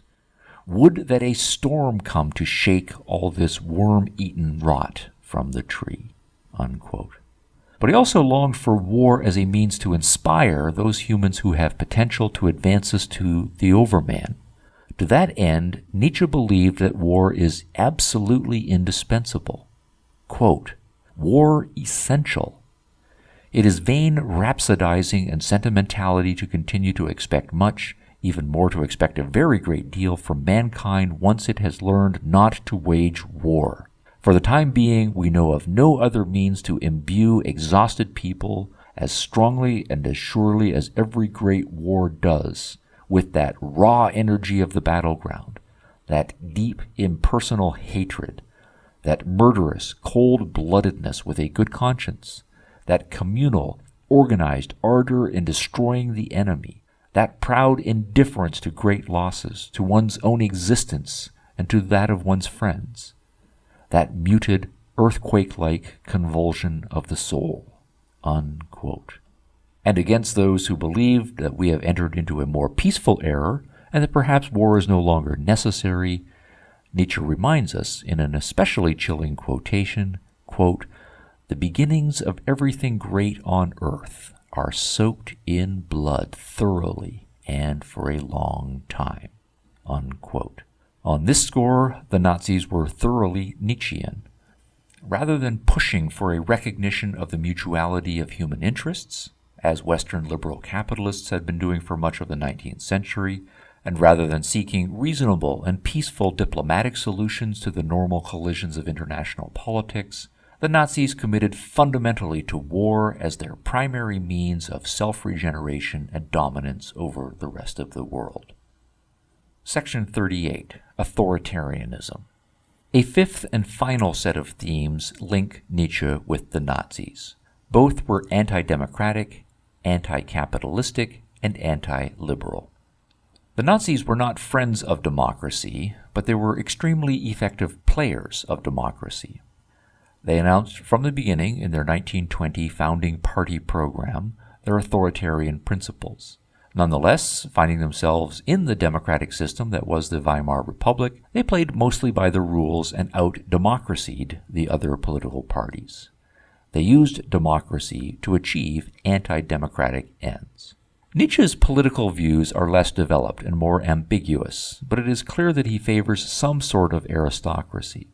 Quote, "What is serious for me," Nietzsche wrote in Beyond Good and Evil, "is the European problem as I understand it, the cultivation of a new caste that will rule Europe." Unquote. Again, while Nietzsche is unspecific, he does not necessarily mean an official political aristocracy. He more likely means the de facto rule by an exceptional few, whatever the formal and official political structures are. In this way, even though Nietzsche despises the impulses that give rise to democracy, he does not worry much about the actual political dominance of democratic forms of government.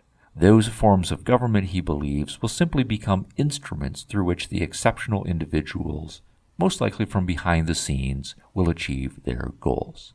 As Nietzsche puts it, quote, "Democracy will be a tool of a master race, the future masters of the earth, philosophical men of power and artist tyrants, who will employ democratic Europe as their most pliant and supple instrument for getting a hold of the destinies of the earth." Unquote. Nietzsche is not programmatic about what form the new aristocratic class will take or what specific goals it will pursue. He believes that will be up to the overmen themselves. They will create their own values and shape the vehicles of their realization. And Nietzsche did not think of himself as an overman, merely as a herald of their coming. But Nietzsche is extremely clear that any social method, however brutal, will be legitimate should the new aristocrats desire it. A healthy aristocracy, who puts it forcefully, quote, "accepts with a good conscience the sacrifice of untold human beings who, for its sake, must be reduced and lowered to incomplete human beings, to slaves, to instruments." Unquote. That is certainly anti-liberal and fits well with Nietzsche's self-assessment that he is, quote, "not by any means liberal." Unquote. In addition to dismissing liberalism, Nietzsche dismisses capitalism as a dehumanizing economic system and rejects individualism when it comes to matters of marriage and procreation. Marriage, he thought, should not be based on a, quote, "idiosyncrasy," unquote, that is, upon love and personal sexual attraction. Rather, he suggested, marriage should be state-organized for breeding purposes. On all those points, the Nazis did and can find inspiration in Nietzsche. Section 39. Summary of the 5 similarities. Again, to summarize, we have 5 significant connections between Nietzsche and the Nazis. 1. The Nazis were strongly collectivistic, and Nietzsche, with some qualifications, also advances strongly collectivistic and anti-individualistic themes. 2. Both Nietzsche and the Nazis see zero-sum conflict as inescapable and as fundamental to the human condition. 3. Both are irrationalists in their psychological theories, downplaying radically the role that reason plays in life and emphasizing the power and the glory of instincts and feeling. 4. Both Nietzsche and the Nazis accept willingly, even longingly, that war is necessary, healthy, and even majestic. 5. And finally, both Nietzsche and the Nazis are anti-democratic, anti-capitalistic, and anti-liberal. And so, come the 1930s, the Nazis were in fundamental opposition to those nations in the West that were still broadly committed to democracy, capitalism, and liberalism. End of Part 7. Nietzsche and the Nazis. Part 8. Conclusion. Nazi and anti-Nazi philosophies. Section 40. Hindsight and future resolve. We know from historical hindsight that it took a world war to defeat the Nazis. Tens of millions of human beings died in that war. Actual human beings who lived, loved, cried, had dreams, and then were killed. Millions of others had their lives damaged and disrupted seriously. Over and above all that, the economic and cultural costs, the wrecking of people's homes and possessions, the destruction of works of art, the obliteration of historical artifacts, and so on, those costs are incalculable. The Nazis lost that war, but it was a close call, and there is no guarantee that it will not happen again.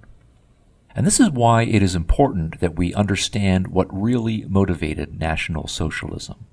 By the 1930s, the Nazis had the entire political and economic muscle of Germany at their disposal.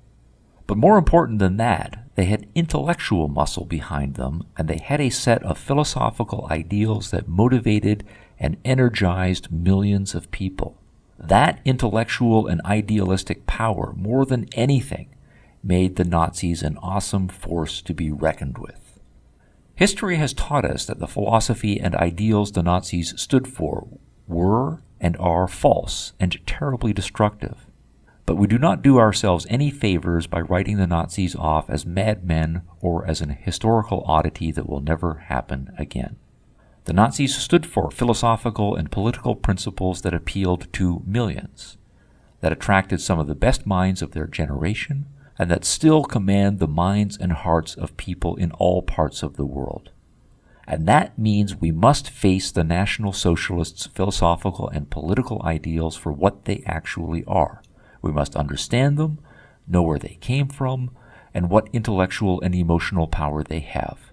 Then, and only then, are we in a position to defeat them. We will be able to defeat them because we will understand their power, and we will have more powerful arguments with which to fight back. Arguing over philosophical and political ideals is often unpleasant, and the issues involved are often abstract, complicated, and emotionally difficult. But there are no shortcuts. Perhaps the best motivation for doing the hard work comes from reminding ourselves regularly and often how much more it costs to settle disputes by war. We may not like that the Nazis had arguments and positions that many people find attractive. We may find it repulsive to take their arguments seriously. We might find it difficult to get inside their heads to see where they are coming from. But we have a choice. We either fight those ideas in theory, or we fight them in practice. We either fight them in the intellectual realm, or we fight them on the battlefield. It might still come to fighting them on the battlefield, but that is always the most terrible option, the most expensive in every possible way, and the one we should avoid if there is any other way to defeat them. So that means defeating National Socialism intellectually is the strategy we should follow first. Defeating them intellectually means taking their positions seriously, understanding them, and knowing how to argue against them. The second rule of politics is, know your enemy. The first rule of politics is, know yourself. Know what you stand for and why. Know what matters to you fundamentally and what you are willing to do to achieve it, and, when necessary, to fight to defend it. That is a very large project, and that is why a culture's philosophers and other intellectuals do important work, or, if they get it wrong, great damage. As a beginning to that project, let me indicate a clear direction to start in. Section 41, Principled Anti-Nazism. Philosophically and politically, the Nazis stood for 5 major principles. They stood for collectivism, for instinct and passion, for war and conflict, for authoritarianism, and for socialism. That means we can identify the principles that, in each case, are the direct opposite of what the Nazis stood for. The Nazis stood for collectivism. The opposite of that is a philosophy of individualism that recognizes each individual's right to live for his or her own sake. The Nazis stood for instinct and passion as one's basic guides in life. The opposite of that is a philosophy of reason that has a healthy confidence in the power of evidence, logic, and judgment to guide one's life. The Nazis stood for war and conflict as the best way to achieve one's goals. The opposite of that is a philosophy that encourages productiveness and trade as the best way to achieve one's goals in life. The Nazis stood for political authoritarianism and top-down leadership. The opposite of that is a philosophy that leaves individuals maximum freedom to live their lives by their own choice and direction, respecting the equal right of other individuals to do the same. The Nazis stood for socialism and the principle of central direction of the economy for the common good. The opposite of that is the system of free market capitalism, with individual producers and consumers deciding for themselves what they will produce and what they will spend their money on. As a start, the second set of principles are the best antidote to National Socialism we have going. Each of those principles is controversial in our time, and I expect they will continue to be so for generations to come. But they represent the starkest philosophical contrast to National Socialism possible, and they form the first line of defense against future incarnations of Nazism. There is no better place to start than understanding them thoroughly. I will end on a provocative note. The Nazis knew what they stood for. Do we? End of Part 8. End of Nietzsche and the Nazis. Read by the author. Copyright 2013.